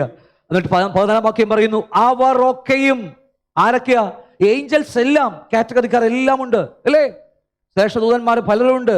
ഈ ഗബ്രിയേലുണ്ട്, ദൂതുവാഹികളായ ഗബ്രിയേൽ, മിഖായേൽ, നമുക്ക് വേണ്ടി യുദ്ധസേവ ചെയ്യാൻ വേണ്ടി ലീഡർ ആയിരിക്കുന്ന അല്ലേ ഉണ്ട്. ഹല്ലേലൂയ. ഇതൊക്കെ ദൈവം സൃഷ്ടിച്ച് അവർക്ക് കോടിക്കണക്കിന് ദൂതന്മാരെയൊക്കെ പടയാളികളായി, അങ്ങനെ പറയാൻ എനിക്കറിയത്തില്ല അല്ലേ, കൂട്ടുകൊടുക്കുമ്പോഴൊക്കെ ദൈവത്തിന്റെ ഹൃദയത്തിൽ നമുക്ക് വേണ്ടി സേവ ചെയ്യാൻ വേണ്ടിയാ. ഹല്ലേലൂയ.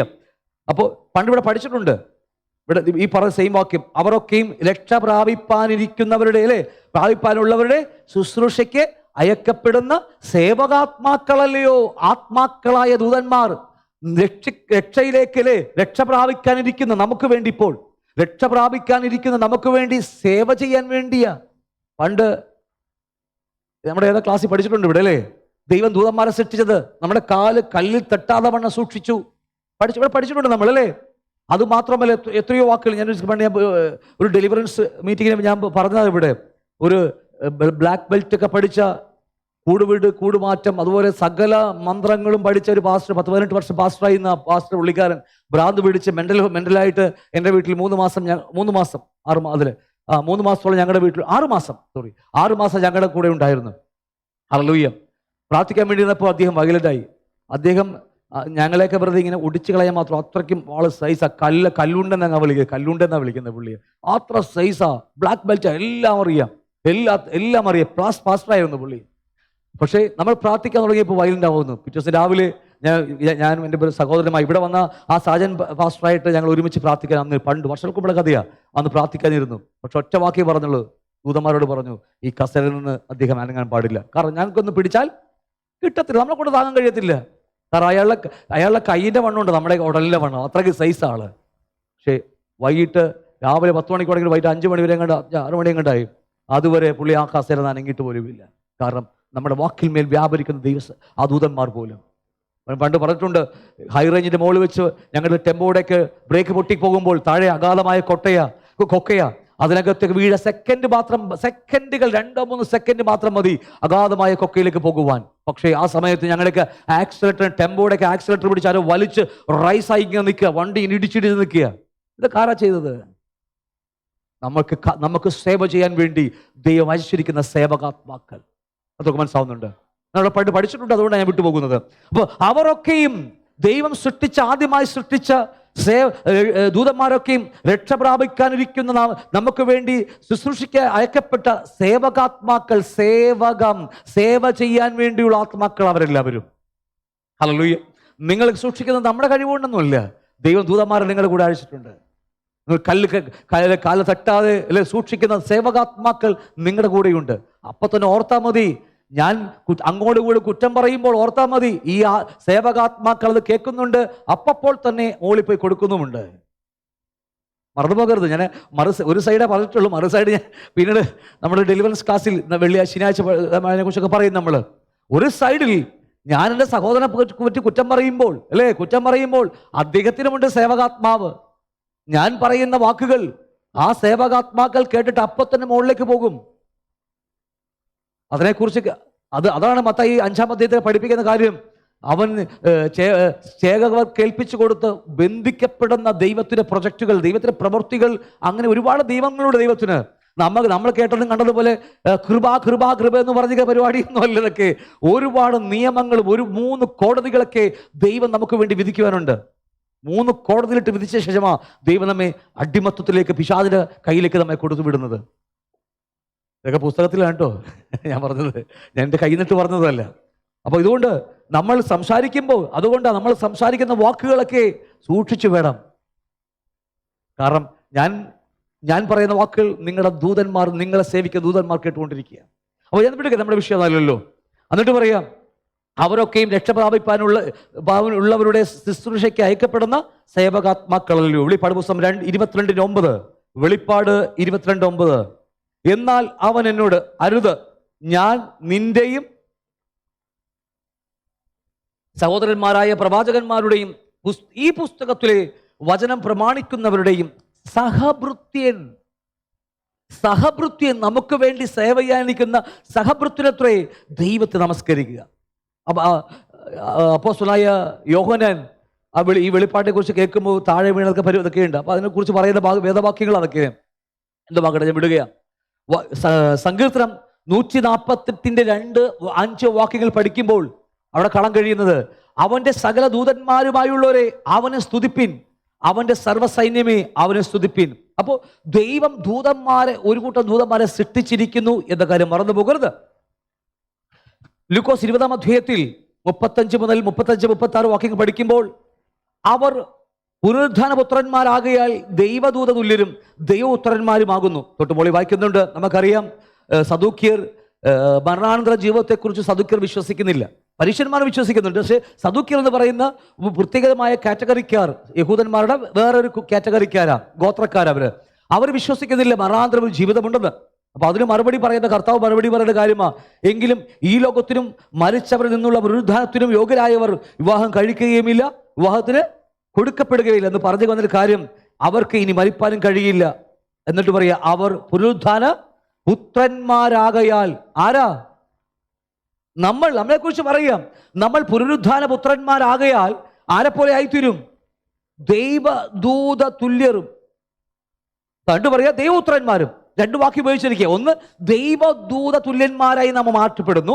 2, നാം ദൈവത്തിന്റെ മക്കളായി മാറ്റപ്പെടുന്നു. അതൊരു ആഴമായ ക്ലാസ് ആണ്, ഞാൻ ഇവിടെ ജസ്റ്റ് പറഞ്ഞു പോകുകയാണ്.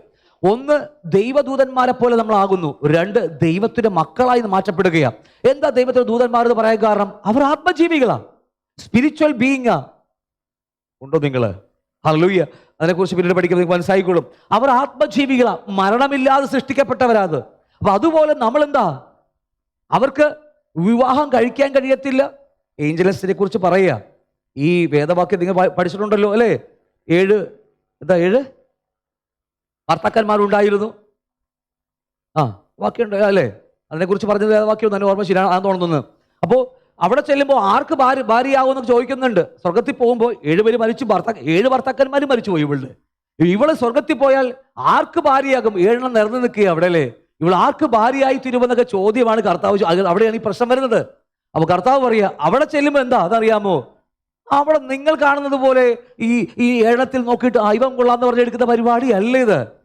അത് ഈ ജാതീയ ലോകത്തുനിന്ന് വന്ന സമ്പ്രദായങ്ങളാണ്. ഹിന്ദു മതത്തിന്റെ ആവട്ടെ, മുസ്ലിം സഹോദരങ്ങളുടെ ഖുർആനിൽ നിന്ന് എടുത്തിരിക്കുന്ന ചില വാക്കുകളാണ്. കാരണം അവർ ഹുയൂറി എന്ന് പറയും. ഹുയൂറിയില്ലേ? ഹൂറി നാടുണ്ടോ? ഏഞ്ചൽസ്, പെണ്ണ്, എന്താ ഹൂറികൾ. അവരെ കല്യാണം കഴിച്ച് എന്തൊക്കെ മൗനമായിട്ടിരിക്കുന്നു. ഇവിടെ നിന്ന് വിട്ടുപോയാൽ അവർ ഹൂറി എന്ന് പറഞ്ഞ കന്യകമാരെ കല്യാണം കഴിച്ച് സ്വർഗത്തിൽ ഏതെങ്കിലും പറുദീസയിലൊക്കെ പോയിട്ട് അവിടെ ജീവിക്കുമെന്ന് ഹിന്ദുവിൽ കുറച്ചൊക്കെ കാണാൻ കഴിയും, ക്രിസ്തീയ മതങ്ങളിലൊക്കെ കുറച്ച് കാണാൻ കഴിയും, പ്രത്യേകിച്ച് മുസ്ലിം സമൂഹങ്ങളിലെ കൂടുതൽ അവരുടെ ഖുർആനിലൊക്കെ കാണാൻ കഴിയുന്നത്. എന്തുവാകട്ടെ, ഞാൻ പറഞ്ഞ കാര്യങ്ങൾ ഇവിടെ അങ്ങനെയൊന്നുമില്ല. ഈ ലോകത്തിൽ മാത്രമേ ഉള്ളൂ എന്ത്? കൊടുക്കലും വാങ്ങലും, കൊടുക്കലും വാങ്ങലും, കുട്ടികൾ ജനിക്കുക, പരിപാടി, വേറെ ഒന്നും ഈ ലോകത്തില. അതുകൊണ്ട് കഴിഞ്ഞ ദിവസം ഞാൻ എവിടെയോ പറഞ്ഞായിരുന്നു, എന്താണെന്നറിയാമോ? ഇവിടെ സ്വർഗത്തിൽ പോയാൽ പുത്രിമാർ സ്വർഗത്തിൽ ഉണ്ടാകത്തില്ല. എവിടെയാ പറഞ്ഞത്? ഇവിടെയല്ലേ? സ്വർഗത്തിൽ പുത്രിമാരില്ല, സ്ത്രീകൾ സ്വർഗത്തിൽ പോകത്തില്ല. കണ്ണുരുട്ടി ഇപ്പൊ കണ്ണുരുട്ടി കാണിച്ചു കളയും. സ്ത്രീകൾ സ്വർഗത്തിലില്ല. പുത്രിമാർ, സ്ത്രീകളല്ല, പുത്രിമാർ സ്വർഗത്തിലില്ല. കാരണം ഈ ഭൂമിയിൽ അവിടെ ചെല്ലുമ്പോൾ എല്ലാം പുത്രന്മാരാ, എല്ലാം മക്കളാ. ഈ ഭൂമിയിൽ ദൈവത്തിന്റെ പ്രൊജക്റ്റ് ഇല്ലേ? ഉൽപ്പത്തി 1:26, 27, 28 പഠിക്കുമ്പോൾ നിങ്ങൾ സന്താനപുഷ്ടിയുള്ളവരായി നിറഞ്ഞ് പെരുകി അടക്കി വാഴുക. 5 കാര്യങ്ങളാണ്, 5 വലിയ ആഴമായ വെളിപ്പാടുകളാണ് പഠിപ്പിക്കുന്നതെങ്കിൽ പോലും ഇതിൽ 3 കാര്യങ്ങൾ സംഭവിക്കണമെങ്കിൽ, മൾട്ടിപ്ലിക്കേഷൻ സംഭവിക്കണമെങ്കിൽ ആദവനെ കൊണ്ട് എത്ര തപസ്സിരുന്നാലും നടക്കത്തില്ല.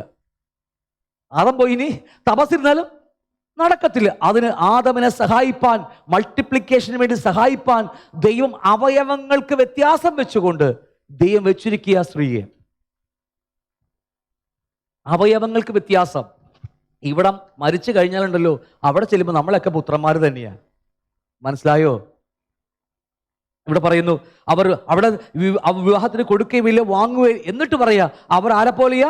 പുനരുദ്ധാന പുത്രന്മാരാകയാൽ അവർ ദൂതന്മാരെ പോലെയാന്ന്, അല്ലേ? അപ്പോൾ നമ്മൾ അവിടെ ചെല്ലുമ്പോൾ ദൂതന്മാരെ പോലെ ആകുമെന്ന് പറയാൻ കാരണം, ഒന്ന്, അവർ സ്പിരിച്വൽ ബീയിങ്, ആത്മജീവികളാണ്. ഈ ഫ്ലഷ് അവർക്കില്ല. 2, അവർക്ക് കല്യാണത്തിന് കൊടുക്കുവാനോ കല്യാണം കഴിക്കുവാനോ അവർക്ക് എന്തില്ല? കഴിയത്തില്ല. ഇത് പഠിപ്പിക്കാൻ പോയാൽ ഇന്നത്തെ മിക്കവാറും എല്ലാ ഗ്രൂപ്പുകാരും പഠിപ്പിക്കുന്നത് ഉൽപ്പത്തി പുസ്തകത്തിൽ 6-ാം അധ്യായത്തിൽ പഠിപ്പിക്കുന്ന എന്താണ്? നിങ്ങളൊന്നും ആരും അറിയാത്ത പോലെയൊക്കെ ഇരിക്കുന്നത്. നിമ്രോദ് എന്നൊക്കെ പറയുന്ന ആയിക്കൊള്ളാത്ത പേരാ, അല്ല കണ്ണനും ശശിനെ കിട്ടാൻ മതി. അതല്ലേ ഈ നിമ്രോദ് എന്നൊക്കെ പറയുന്നതിനെയൊക്കെ ജനിപ്പിച്ചതൊക്കെ എങ്ങനെയാ? സ്വർഗത്തിൽ നിന്ന് താഴെ വീണ് പോയ ദൂതന്മാർ സുന്ദരികളായ മനുഷ്യ പെണ്ണുങ്ങളെ കണ്ട് കല്യാണം കഴിച്ച്, അയ്യോ, ഈ ബൈബിളുമായിട്ട് ഒരിക്കലും മാച്ച് അല്ലാത്ത കാര്യങ്ങളാണ്. കാരണം ഇത് വന്നത് ഹാനോക്കിന്റെ പുസ്തകത്തിൽ നിന്നാണ്.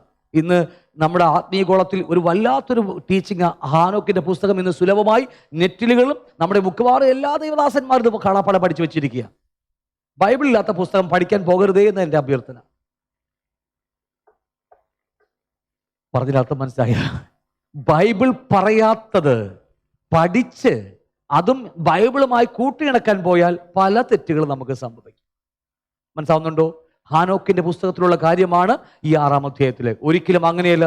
ബൈബിൾ യേശു കർത്താവ് തുറന്ന് പറഞ്ഞിട്ടുണ്ട്. എന്താ? ദൂതന്മാർ പോലും അവർ കൊടുക്കത്തുമില്ല, കല്യാണം കൊടുക്കത്തുമില്ല, കഴിക്കത്തുമില്ല. അവർക്കവിടെ ഇപ്പോ ദൈവം സൃഷ്ടിക്കുമ്പോൾ 1,10,00,000, എക്സാമ്പിൾ പറഞ്ഞാട്ടോ, 1,10,00,000 ദൂതന്മാരുണ്ടെങ്കിൽ അന്നും ഇന്നും 1,10,00,000 മാത്രമേ ഉള്ളൂ. അതിൽ കുറച്ച് ഗ്രൂപ്പ് താഴെ പോയിട്ടുണ്ട്, അത്രയേ ഉള്ളൂ. പക്ഷെ അവിടെ ഇവിടെ നോക്കി അത്രയേ ഉള്ളൂ. നീണ്ടല്ലോ ഇവിടെ. അപ്പൊ അതുകൊണ്ട് ഒരുപാട് കാര്യങ്ങൾ നമ്മൾ ശ്രദ്ധിച്ച് ഒരുപാട് കേട്ട് പഠിച്ചത് ഇങ്ങനെയാണെങ്കിൽ എന്നോട് ക്ഷമിക്കുക.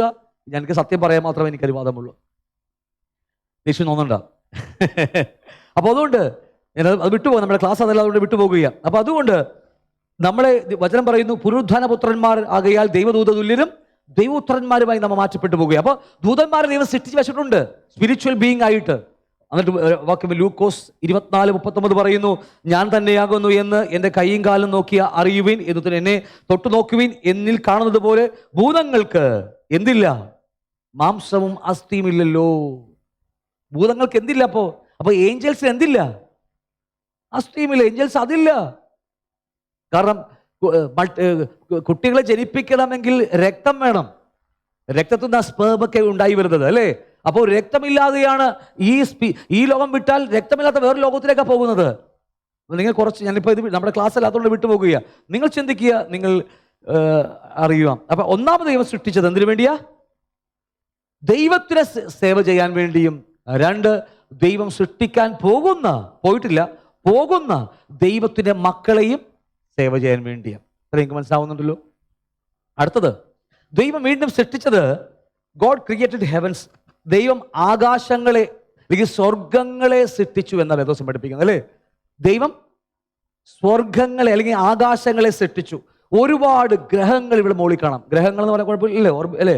ഗ്രഹങ്ങൾ, ഒരുപാട് ചെറിയതും വലുതുമായ നക്ഷത്ര സമൂഹങ്ങൾ എവിടെയുണ്ടെന്ന് അറിയാമോ? ഈ മുകളിലേക്ക് കണ്ണുയർത്ത് നോക്കിയാൽ നമ്മുടെ കണ്ണെത്താത്തതിനപ്പുറം ഈ കാണുന്ന നക്ഷത്ര സമൂഹങ്ങൾ ഉണ്ട്. നമ്മുടെ കണ്ണെത്താത്തതല്ലേ. ഓരോ സൗരയൂഥത്തെ കുറിച്ച് അത് തന്നെ നമുക്ക് എണ്ണിയാൽ തീർത്ത നക്ഷത്രങ്ങളാ. അതുപോലെ കോടിക്കണക്കിന് നക്ഷത്ര സൗരയൂഥങ്ങൾ ഈ നമ്മുടെ ആകാശത്തുണ്ടെന്ന് പറഞ്ഞാൽ നമുക്ക് ചിന്തിക്കാൻ പോലും പറ്റത്തില്ല. അപ്പൊ നമുക്ക് തൽക്കാലം കുറച്ചൊക്കെ ചിന്തിച്ചാൽ മതിയല്ലേ. അത്രമാത്രം വലിയൊരു ഒരു വിശാലമായ നിത്യതയിലേക്ക് അത് പോയിക്കൊണ്ടിരിക്കുന്നത്. ഞാൻ പറഞ്ഞതിനർത്ഥം, ദൈവം രണ്ടാമത് ചെയ്തത്, ദൈവം നക്ഷത്ര സമൂഹങ്ങളെ സൃഷ്ടിച്ചു. എന്നിട്ട് ഓരോ നക്ഷത്രങ്ങൾക്കും ദൈവം പേരിട്ടു. എന്തൊക്കെയാ? മേരി അല്ല, എങ്ങനെയാണ്? പിന്നെ ശോശാമ്മ. പിന്നെ എങ്ങനെയാണ് പേരിട്ടത്? പറ. അയ്യോ, നിങ്ങൾ ഒന്നും അറിയാത്തതുപോലെ നക്ഷത്രം, ഒരുപാട് നക്ഷത്രം പേരിട്ടു. എന്താ? കാർത്തിക, മകയിരം അല്ലേ. നമ്മുടെ നാള് ചോദിച്ചാൽ വരെ പറയുന്ന ക്രിസ്ത്യാനുണ്ട്. നാളെ ഇന്നും ജാതകം എഴുതിക്കുന്ന ക്രിസ്ത്യാനി നമ്മുടെ ഇടയൊക്കെ ഉണ്ട് ലോകത്ത്. ജാതകം വരെ നാളൊക്കെ നോക്കുക. അപ്പൊ ആ ഗ്രഹങ്ങളെ ദൈവം എഴുതി പേരിട്ടത് കൊണ്ടാണ് ഈ പ്രശ്നം ഉണ്ടായത്. എന്തുമാകട്ടെ, അതൊക്കെ ഒരു എന്താ പറയുക, ഗ്രഹങ്ങളെ വെച്ചുകൊണ്ടുള്ള ഒരു സ്റ്റഡിയാണ്. അത് വേറെ സയൻസ് പഠിപ്പിക്കുന്ന കാര്യം. ഞാൻ വിടുകയാണ്. എന്തുമാകട്ടെ, അപ്പൊ ഞാൻ പറഞ്ഞത്, ഈ നക്ഷത്ര സമൂഹങ്ങളെ ദൈവം സൃഷ്ടിച്ച് വെച്ചിരിക്കുക. എന്തിനായിരിക്കും എന്നറിയാമോ? ഒരു ചിന്ത മാത്രം ഞാൻ നിങ്ങളോട് പറയാം. അബ്രഹാമിനോട് പറഞ്ഞു, ഒരിക്കൽ അബ്രഹാമിനോട് പറഞ്ഞു, മോനെ തല ഉയർത്ത് നോക്ക്, എണ്ണാമെങ്കിൽ എണ്ണിക്കോ അല്ലേ. മറ്റേ SFIക്കാരും KSCക്കാരും എണ്ണാമെങ്കിൽ എണ്ണിക്കോ എന്നൊക്കെയുള്ള പരിപാടിയല്ലേ അത് അല്ലേ. അതല്ലേ ഇത്. അബ്രഹാമിന് പറഞ്ഞു എണ്ണാമെങ്കിൽ എണ്ണിക്കോളാൻ പറഞ്ഞു. അബ്രഹാമിന് എണ്ണാൻ പറ്റുമോ? കോടിക്കണക്കിന് നക്ഷത്രങ്ങളാ. അതുപോലെ ആയിരിക്കും നിന്റെ സന്തതികൾ. അപ്പൊ ദൈവത്തിന്റെ പ്രവൃത്തികളൊക്കെ അതുപോലെയാ.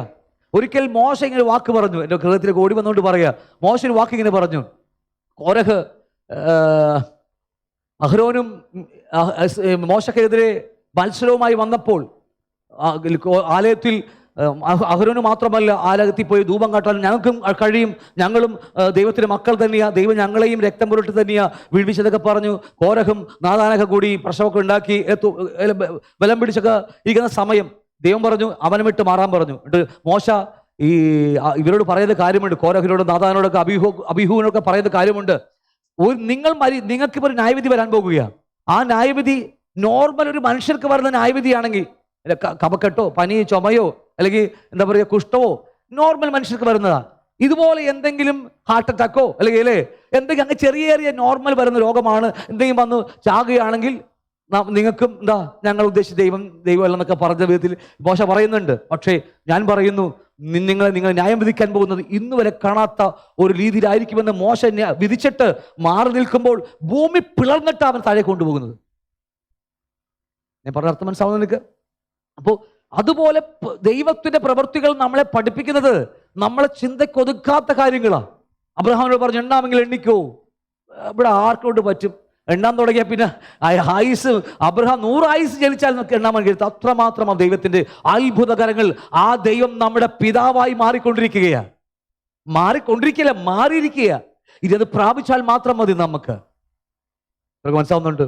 അത്രയും ഭയാനകനായ ദൈവം, ഭയങ്കരത്വമുള്ള ദൈവം നമ്മുടെ പിതാവായി മാറുകയാ. ആ അപ്പന്റെ മക്കളാ നമ്മൾ. ആ അപ്പന്റെ പ്രവർത്തികളുടെ വലിപ്പം കണ്ട് അവനെ നമ്മൾ ആരാധിച്ചേ മതിയാകും. എൻ്റെ പനി മാറ്റി, എൻ്റെ വയറുവേദന മാറ്റി, ദൈവം നല്ലവൻ എന്നൊക്കെ പറഞ്ഞ് 2 പാട്ട് പാടുന്ന കാര്യമല്ല ഞാൻ പറയുന്നത് അല്ലേ. എൻ്റെ കടബാധ്യത മാറ്റി, അതൊക്കെ നല്ല കാര്യമാ ആരാധിച്ച. പക്ഷെ അതല്ല, ദൈവത്തിന്റെ വലിപ്പവും ഭയങ്കരത്വവും അല്ലേ. അവൻ അതറിഞ്ഞ് വേണം ദൈവത്തിന് മഹത്വം കൊടുക്കുവാൻ. പാട്ടൊക്കെ പാടുമ്പോൾ അതായിരിക്കണം നമ്മുടെ ഹൃദയത്തിൽ. അവൻ എൻ്റെ പിതാവായി മാറിയിരിക്കുന്നു. ഞാനും ആ ലെവലിലേക്ക് വളർന്നുകൊണ്ടിരിക്കുകയാണ്. എൻ്റെ വാക്കുകൾക്ക് സൃഷ്ടിപ്പാൻ കഴിയുന്നുണ്ട്, നശിപ്പിക്കാനും കഴിയുന്നുണ്ട്. ഇതൊക്കെ അറിയുമ്പോഴാണ് നമ്മുടെ ജീവിതത്തിന് മാറ്റം വരുന്നത്. അതൊക്കെ മനസ്സിലാവുന്നുണ്ട്. അപ്പോൾ ദൈവം രണ്ടാമത് സൃഷ്ടിച്ചത് ഗ്രഹങ്ങൾ അല്ലെങ്കിൽ എന്താ പറയാ നക്ഷത്ര സമൂഹങ്ങളെയാ. നമ്മൾ നേരത്തെ വായിച്ച വാക്യം, സെയിം വാക്യം, സങ്കീർത്തനം 33 ആദ്യം പറയുന്നു, യഹോവയുടെ വചനത്താൽ ആകാശവും അല്ലേ മറ്റു നമ്മൾ പഠിച്ചത്. അപ്പോൾ ഈ ലോകത്തിലെ കാണുന്ന നക്ഷത്ര സമൂഹങ്ങളെല്ലാം ദൈവം ഉണ്ടാക്കി വെച്ചിരിക്കുക. 136 സങ്കീർത്തനം അതിൻ്റെ 7-8 വാക്യങ്ങൾ പഠിക്കുമ്പോൾ 136 സങ്കീർത്തനത്തിൽ ജ്ഞാനത്തോടെ ആകാശങ്ങളെ ഉണ്ടാക്കിയവന് അവന്റെ ദയ എന്നേക്കുമുള്ളത്. അല്ലെ, ജ്ഞാനത്താൽ ഉണ്ടാക്കി വെച്ചിരിക്കുക ലോകത്തിൽ ഗ്രഹങ്ങളൊക്കെ. അല്ലേ, ഈ കാണുന്ന നക്ഷത്ര സമൂഹങ്ങളെ എങ്ങനെ ഉണ്ടാക്കി? ജ്ഞാനമാണ് അവൻ്റെ. അല്ലേ, കോടിക്കണക്കിന് നമുക്ക് പറയാൻ പോലും പറ്റില്ല. അല്ലേ, അത്രയും വലിയ കോടിക്കണക്കിന് നക്ഷത്രങ്ങൾ ഉണ്ടാക്കിയിട്ട് നീ വടക്ക് നിന്ന് ഇങ്ങനെ കറങ്ങിക്കോളാൻ പറയും. അല്ലേ, വരച്ചിട്ടിരിക്കുക. ഇന്നു വരെ ഒരൊറ്റ ഗ്രഹങ്ങൾ പോലും എന്തില്ല, ആ വര എത്രയോ കോടിക്കണക്കിന് വർഷമായി, എത്ര നമുക്ക് അറിയത്തില്ല, എത്രമാവട്ടെ ആ വർഷങ്ങളായി അതുപോലെ തന്നെയാ ഇന്നും കറങ്ങിക്കൊണ്ടിരിക്കുന്നത്. ഓരോ ഗ്രഹങ്ങളും അല്ലെങ്കിൽ ഓരോ നക്ഷത്രങ്ങളും, സൂര്യനാവട്ടെ ചന്ദ്രനാവട്ടെ, ചെറുതും വലുതുമായ കോടിക്കണക്കിന് നക്ഷത്രങ്ങൾ ദൈവം വരച്ച വരയിൽ കൂടി മാത്രമേ കറങ്ങുന്നുള്ളൂ. പിന്നെ ചിലത് മാത്രം ദൈവം വരച്ച വരവിട്ട് ഓടുന്നതുണ്ട്. കഴിഞ്ഞ ദിവസം നമ്മുടെ ബേബി ബ്രദർ നമ്മുടെ ബിന്ദു സിസ്റ്റർ വീട്ടിൽ ക്ലാസ് പറഞ്ഞപ്പോൾ വക്രഗതിയുള്ള നക്ഷത്രങ്ങളെ കുറിച്ച് അന്ന് പറയുണ്ടായി. വക്രഗതിയുള്ള നക്ഷത്രങ്ങളെ കുറിച്ച് വന്ന് ബ്രദർ പറഞ്ഞു. അപ്പോൾ എൻ്റെ ഹൃദയത്തിലേക്ക് ഓടി വന്നത് യൂദാട ലേഖനത്തിലെ. കാരണം അറിയാമോ, ഈ വക്രഗതിയുള്ള നക്ഷത്രങ്ങൾ എന്ന് പറയാൻ കാരണം ദൈവം കൊടുത്ത സഞ്ചാര പരിധി അല്ലേ, ആ സഞ്ചാര പരിധി വിട്ട് അവർക്ക് തോന്നുന്ന പോലെ വിട്ട് ആ ഗ്രഹത്തിന്റെ ഒരു ആകർഷണത്തിൽ, ഈ പ്രപഞ്ചം മുഴുവനും സൃഷ്ടിക്കപ്പെട്ടിരിക്കുന്ന ഒരു ആകർഷണം എന്ന് പറയും. അതൊന്നിപ്പോൾ പറയാൻ പോയാൽ നമ്മുടെ സഭ ഒരുപാട് പോകത്തുള്ളൂ. ഒരു ആകർഷണത്തിൽ നിർത്തിയിരിക്കുകയല്ല, ആ ആകർഷണ വലയത്തിൽ നിന്ന് അല്ലെങ്കിൽ ആ വരയിൽ നിന്ന് വിട്ടുമാറുന്ന കുറേ നക്ഷത്രങ്ങളുണ്ട്. നിങ്ങൾക്ക് കാണാൻ കഴിയും, രാത്രിക്ക് കത്തി ഉൽക്കകൾ പോലെ കത്തി വന്ന് കുറച്ച് കഴിയുമ്പോൾ കരിക്കട്ടകളെ പോലെ ആകുന്ന കുറെ ഗ്രഹങ്ങൾ നിങ്ങൾ കാണാറുണ്ട്. ഉൽക്കകൾ എന്ന് പറയും. എന്തേ മിണ്ടാതിരിക്കുന്ന എല്ലാവരും? ഞാൻ ഈ സയൻസ് പഠിപ്പിക്കാൻ വേണ്ടി വന്നതല്ല, വചനം പഠിപ്പിക്കാൻ വേണ്ടി വന്നതാ. ഇല്ലേ, ഉൽക്കകൾ കണ്ടിട്ടുണ്ടോ? കത്തി അവിടെ നിന്ന് കത്തിക്ക് വരും. കുറച്ച് കഴിയുമ്പോൾ എന്താ അറിയാമോ, അത് സഞ്ചാര പരിധി വിട്ട് ദൈവത്തിന് ആകർഷണ വലയം വിട്ട് ഓടിപ്പോകുന്ന നക്ഷത്രങ്ങളാ. ഇതേ നക്ഷത്രങ്ങളെ എടുത്തുകൊണ്ടാ യൂദ അവിടെ തന്നെ ലേഖനത്തിൽ എഴുതി വെച്ചിരിക്കുന്നത്. എന്താണെന്നറിയാമോ, ഇതുപോലെയാ ചില ദൈവം കുഞ്ഞുങ്ങളെന്ന് വായിച്ചിട്ടുണ്ടോ? ഞാൻ എടുക്കേണ്ട ആവശ്യമൊന്നുമില്ല, 100 പ്രാവശ്യം നിങ്ങൾ കേട്ട് കാണാൻ കാര്യമാ എന്ന് പറഞ്ഞാൽ. അപ്പോൾ ദൈവം വരച്ചവരെ വിട്ടു പോകുന്ന നക്ഷത്രങ്ങളെ കാണിച്ചിട്ട് ഇത് പറയണമെങ്കിൽ അതൊക്കെ തന്നെയാണ് നമ്മുടെയും ഗതി. ചിലപ്പോൾ കത്തിയൊക്കെ വരും, ഭൂതങ്ങളെ പുറത്താക്കും, പ്രവചിക്കും, വീര്യപ്രവൃത്തിയൊക്കെ ചെയ്യും. അല്ലേ, വാക്കുകൾക്ക് വാക്ചാതുര്യം കാണും, അടിപൊളിയായിട്ട് പ്രസവം ഒക്കെ ഉണ്ടാവും. പക്ഷേ കുറച്ച് നാൾ കഴിയുമ്പോണ്ടില്ല, കത്തി കത്തി കത്തി കത്തി കരിക്കട്ടയായി എവിടെയെങ്കിലും പോയി വീഴും. ഒന്നും മിണ്ടുന്നില്ല. ഞാൻ അതിലേക്കൊന്നും പോകുന്നില്ല. അപ്പൊ ജ്ഞാനത്തോടെ ആകാശത്ത് ഉണ്ടാക്കിയവന്, എന്നിട്ട് താഴേക്ക് പറഞ്ഞു വരിക, പകൽ വാഴുവാൻ സൂര്യനെയും രാത്രി വാഴുവാൻ ചന്ദ്രനെയൊക്കെ ദൈവം, ഓരോ നക്ഷത്രങ്ങളും ദൈവം ഉണ്ടാക്കി വെച്ചിരിക്കുക. അപ്പോൾ എൻ്റെ ചോദ്യം, ഇതൊക്കെ ആർക്ക് വേണ്ടിയാ? നമുക്ക് വേണ്ടിയാ, അവന്റെ മക്കൾക്ക് വേണ്ടിയാ, അല്ലേ? അതുകൊണ്ട് ആ ജാതീയ മക്കൾ കുഞ്ഞുങ്ങൾ ജനിക്കുമ്പോൾ ജാതകം എഴുതുമ്പോൾ കാർത്തിക, രോഹിണി, മകൈരം, അതൊന്നുമല്ല. ഈ ജനിക്കുന്ന സമയത്ത് ഗ്രഹങ്ങളൊക്കെ ഉണ്ട്. ഈ ഗ്രഹങ്ങൾ സത്യമായ ഗ്രഹങ്ങളാണ്. ആ ഗ്രഹങ്ങളുടെ ഓരോ ആകർഷണങ്ങളൊക്കെ നോക്കിയിട്ടാണ് ഇവർ എഴുതുന്നത്. കാണാപ്പാടം പഠിച്ചു വെച്ചിരിക്കുന്ന കുറെ കാര്യങ്ങളാണ്. വേണ്ട, ഞാൻ ഇനി വാസ്തു പഠിപ്പിച്ചില്ല, ജാതകം പഠിപ്പിച്ചതൊക്കെ പറയും, ഇനി അത് മാത്രമല്ലേ, അതുകൊണ്ട് വിടുകയാണ്. ഇതൊക്കെ സത്യമായ കാര്യങ്ങളാണ്. പക്ഷെ അതിലൊക്കെ കുറച്ച് സത്യങ്ങളുണ്ട്. വാന നിരീക്ഷകനെ കുറിച്ച് ബൈബിൾ രണ്ടാം അധ്യായത്തിൽ വാന നിരീക്ഷയെക്കുറിച്ച് യേശുവിനെ ജനത്തിങ്കിൽ കിഴക്കുന്ന് വന്ന പഠിച്ചിട്ടുണ്ട് നിങ്ങൾ? വാന നിരീക്ഷകരാ, നക്ഷത്രങ്ങളെ കുറിച്ച് പഠിക്കുന്ന ഒരു ഗ്രൂപ്പ് ആൾക്കാർ ഇന്ന് നമ്മുടെ ഇന്നും ഈ ലോകത്തിൽ, ബൈബിൾ സ്കൂളിലല്ല, വേറെ ജാതീയ ലോകത്തിൽ അങ്ങനെ പഠിപ്പിക്കുക, അല്ലെങ്കിൽ നമ്മുടെ സെക്യുലർ MBA പഠിക്കുന്ന പോലെ, ഡോക്ടർ MBBS പഠിക്കുന്ന പോലെ ഒരു പഠനമാണത്, ഈ ഗ്രഹങ്ങളെ കുറിച്ച് പഠിക്കുന്നത്. എങ്ങാനും പോയേക്കല്ല കേട്ടോ. ഇപ്പൊ എന്തു പറഞ്ഞാലും ഓടുക, അത് പഠിക്കാൻ വേണ്ടി ഓടുകയാ. ഇനി ഹാനോക്കിനെ പഠിക്കാൻ വേണ്ടി, പുസ്തകം പഠിക്കാൻ വേണ്ടി ഓടുക. ചില ആൾക്കാർ എന്താ പറയുക, സൈക്കോളജി പഠിക്കാൻ വേണ്ടി ഓടുക. അവസാനം നക്ഷത്രം മുന്നത് ഉൽക്കകൾ പോകുന്ന പോലെ താഴെ വീണ് കരിക്കട്ടയെ വിടാതിരിക്കാൻ ശ്രമിച്ചുള്ളൂ നമ്മളൊക്കെ. ഓക്കെ, ഒന്ന് ദൂതന്മാരെ സൃഷ്ടിച്ചു, 2 നക്ഷത്ര സമൂഹങ്ങളെ സൃഷ്ടിച്ചു. മൂന്നാമത്തത്, ഈ പ്രപഞ്ചം മുഴുവനും നക്ഷത്രങ്ങളെ സൃഷ്ടിച്ച ശേഷം ദൈവം ആ നക്ഷത്രങ്ങളുടെ ഇടയിൽ ദൈവം ഭൂമിക്ക് വൃത്തം വരച്ചു. ക്ലിയറാണല്ലോ? ദൂതന്മാരെ ഉണ്ടാക്കി നമുക്ക് വേണ്ടിയും ദൈവത്തിന് വേണ്ടിയും, 2 നക്ഷത്ര സമൂഹങ്ങളെ ഉണ്ടാക്കി ദൈവത്തിന്റെ പ്രവൃത്തികൾക്ക് വേണ്ടിയാ, അത് നമുക്ക് നമ്മുടെ പ്രൊജക്റ്റിന് വേണ്ടി തന്നെയാ. മൂന്നാമത്, ഈ നക്ഷത്ര സമൂഹങ്ങളുടെ ഇടയിൽ ദൈവം ഭൂമിക്ക് വൃത്തം വരച്ചു. എന്തിനാ ഭൂമിക്ക് വൃത്തം വരച്ചത്? പറ, എന്തിനാ ദൈവം ഭൂമിക്ക് വൃത്തം വരച്ചത്? അല്ലെങ്കിൽ ഭൂമി എന്തിനാ ദൈവം ഉണ്ടാക്കിയത്? ആ 5 സ്റ്റാർ തരും. ഞാൻ പറയുന്നവർക്ക് 5 സ്റ്റാർ തരും. എന്തിനാ സംശയിക്കുന്നത്? എന്തിനാ സംശയം? ഉറക്കത്തിലും പറയണം, ആ ഭൂമിക്കകത്ത ദൈവം തന്റെ പ്രൊജക്റ്റ് മക്കളെ ഉണ്ടാക്കാൻ പോകുന്നത്. ഇത് നമുക്ക് ചെയ്ത സംശയം എന്തിനാ? തെറ്റ് പറഞ്ഞാലും ഇമ്പോസിഷൻ ഒന്നും ഞാൻ എഴുതിപ്പിക്കത്തില്ല. ഓക്കെ, ഈ സെക്കരിയാവിന്റെ പുസ്തകം 12-ാം അധ്യായം 1-ാം വാക്യം, പ്രവാചകം, ഇസ്രായേലിനെ കുറിച്ചുള്ള യഹോവയുടെ അരുളപ്പാട്, ആകാശം വിരിക്കുകയും ഭൂമിയുടെ അടിസ്ഥാനമിടുകയും മനുഷ്യന്റെ ആത്മാവിനെ അവന്റെ ഉള്ളിൽ നിർമ്മിക്കുകയും ചെയ്തിരിക്കുന്ന യഹോവയുടെ അരുളപ്പാട് എന്ന് പറഞ്ഞാൽ ഒറ്റ വാക്യം മാത്രം എടുക്കാം. ഭൂമിക്ക് അടിസ്ഥാനം, ഫൗണ്ടേഷൻ. ഭൂമിക്ക് ഫൗണ്ടേഷൻ ഉണ്ട്. നമ്മൾ ഈ കാണുന്നത് ചുമ്മാ നമ്മൾ വീട് പണിയുമ്പോൾ തറക്കല്ലൊക്കെ ഇടില്ലേ, അതുപോലെ നല്ല ഫൗണ്ടേഷൻ ഇട്ടാ ഭൂമിയെ ദൈവം വെച്ചിരിക്കുന്നത്. ആണോ? നെറ്റിൽ കയറി നിങ്ങൾക്ക് ഇഷ്ടംപോലെ അതിനെക്കുറിച്ച് കാണാൻ കഴിയും. എത്രയോ പാളികളായിട്ടാ ദൈവം വെച്ചിരിക്കുന്നത്. ഓരോ പാളികൾക്കും പല പേരാ, വായിക്കൊള്ളത്തെ പേരാ, അതോടെ ഞാൻ പറയുന്നത് ചിലപ്പോൾ തെറ്റിപ്പോകും. അതുകൊണ്ട് പല പേര് ഫൗണ്ടേഷൻ ഇട്ടിട്ടാ ദൈവം അതുമേലെ ഭൂമിക്ക് ദൈവം ഭൂമിയെ സൃഷ്ടിച്ച് വെച്ചിരിക്കുന്നത്. നിങ്ങൾക്ക് മനസ്സിലായോ? ക്ലിയർ ആണോ? യോബിന്റെ പുസ്തകം 30 ആദ്യം വായിച്ച വാക്യം അത് തന്നെയാണ്. 38-ാം അധ്യായം 4 മുതൽ 7 വരെ പഠിക്കുമ്പോൾ, ഞാൻ ഭൂമിക്ക് അടിസ്ഥാനമിട്ടപ്പോൾ, യോബിനോട് ചോദിക്കുക ദൈവം, ഞാൻ ഭൂമിക്ക് അടിസ്ഥാനമിട്ടപ്പോൾ നീ എവിടെയായിരുന്നു? നിനക്ക് വിവേകമുണ്ടെങ്കിൽ പ്രസ്താവിക്കുക. കാരണം യോബ് എവിടെ ഇല്ലല്ലോ, യോബ് പോലും ഇല്ല. യോബ് ആദമിന്റെ മകനാ, ആദം പോലും ഇല്ല. അപ്പോ ദൈവം ചോദിക്കുക, പ്രസ്താവിക്കുക, അതിന് അളവുനൂൽ പിടിച്ചത് ആര്? നീ അറിയുന്നുവോ? അല്ല, അതിന് അളവുനൂൽ പിടിച്ചവൻ ആര്? എന്നിട്ടാ പറയുന്നത് 6-ാം വാക്യം, പ്രഭാത നക്ഷത്രങ്ങൾ ഒന്നിച്ച് ഘോഷിച്ചുല്ലസിക്കുകയും ദൈവപുത്രന്മാരെല്ലാം സന്തോഷിച്ചാർക്കുകയും ചെയ്തപ്പോൾ അതിന്റെ അടിസ്ഥാനം ഏതിൽമേൽ ഉറപ്പിച്ചു? അല്ല, അതിന്റെ മൂലക്കിലിട്ടവൻ ആര്? ഒരു ചോദ്യം നിങ്ങളോട് ചോദിക്കുക. പ്രഭാത നക്ഷത്രങ്ങൾ അല്ലെങ്കിൽ ദൈവത്തിന്റെ പുത്രന്മാരെന്ന് വിളിക്കുന്ന പല കൂട്ടം ഏഞ്ചൽസ്, എന്തുമാകട്ടെ ഒരുപാട് കൂട്ടം ഏഞ്ചൽസ് ഉണ്ട്. ഈ കൂട്ടരെല്ലാം എങ്ങനെയാ സന്തോഷിച്ചാർത്തു. അപ്പോ ദൈവം ഈ നക്ഷത്രങ്ങളുടെ സമൂഹങ്ങളുടെ ഇടയിൽ പേന വെച്ച് ഞാൻ ചുമ്മാ പറഞ്ഞ, ദൈവം ഭൂമിക്ക് വൃത്തം വരച്ചപ്പോൾ, ഫൗണ്ടേഷൻ ഇട്ടിട്ട് ദൈവം ഭൂമിയെ സൃഷ്ടിക്കുമ്പോൾ ഒരു കൂട്ടം ദൂതന്മാർ എന്ന് പറഞ്ഞാൽ പ്രഭാ നക്ഷത്രങ്ങൾ എന്ന് പറയുന്ന ദൈവദൂതന്മാർ എന്ന് പുത്രന്മാർ എന്ന് പറഞ്ഞിരിക്കുന്ന ഒരു പറ്റം ദൂതന്മാർ, ഏഞ്ചൽസ് എന്തുകൊണ്ട് സന്തോഷിച്ചാർത്തു? ക്വസ്റ്റ്യൻ പറ, നിങ്ങൾ ചിന്തിക്കേ. എന്തിനു വേണ്ടിയായിരിക്കും ആർത്തത്? നിങ്ങൾ ഒരു കാര്യം മാത്രം ഓർക്കുക, ഞാൻ പറഞ്ഞ പോയിന്റ് അത് മാത്രം നിങ്ങൾ ഹൃദയത്തെ കൊണ്ടുവരിക. പറ, എന്തുകൊണ്ട് ദൈവം ഭൂമിക്ക് വൃത്തം വരച്ചു? ഇന്നലെ വരെ ഈ ഭൂമിക്ക് നക്ഷത്ര സമൂഹങ്ങൾ ഉണ്ടാക്കിയില്ലേ? ഇല്ലേ? ഉണ്ടാക്കുമ്പോൾ ഒന്നും ഈ പ്രഭാ നക്ഷത്രങ്ങൾ ആർത്ത് ഘോഷിച്ചില്ല. ദൈവത്തിന്റെ കൂടെ ഉണ്ടായി കാണണം, ഉണ്ടാവണമല്ലോ അല്ലേ?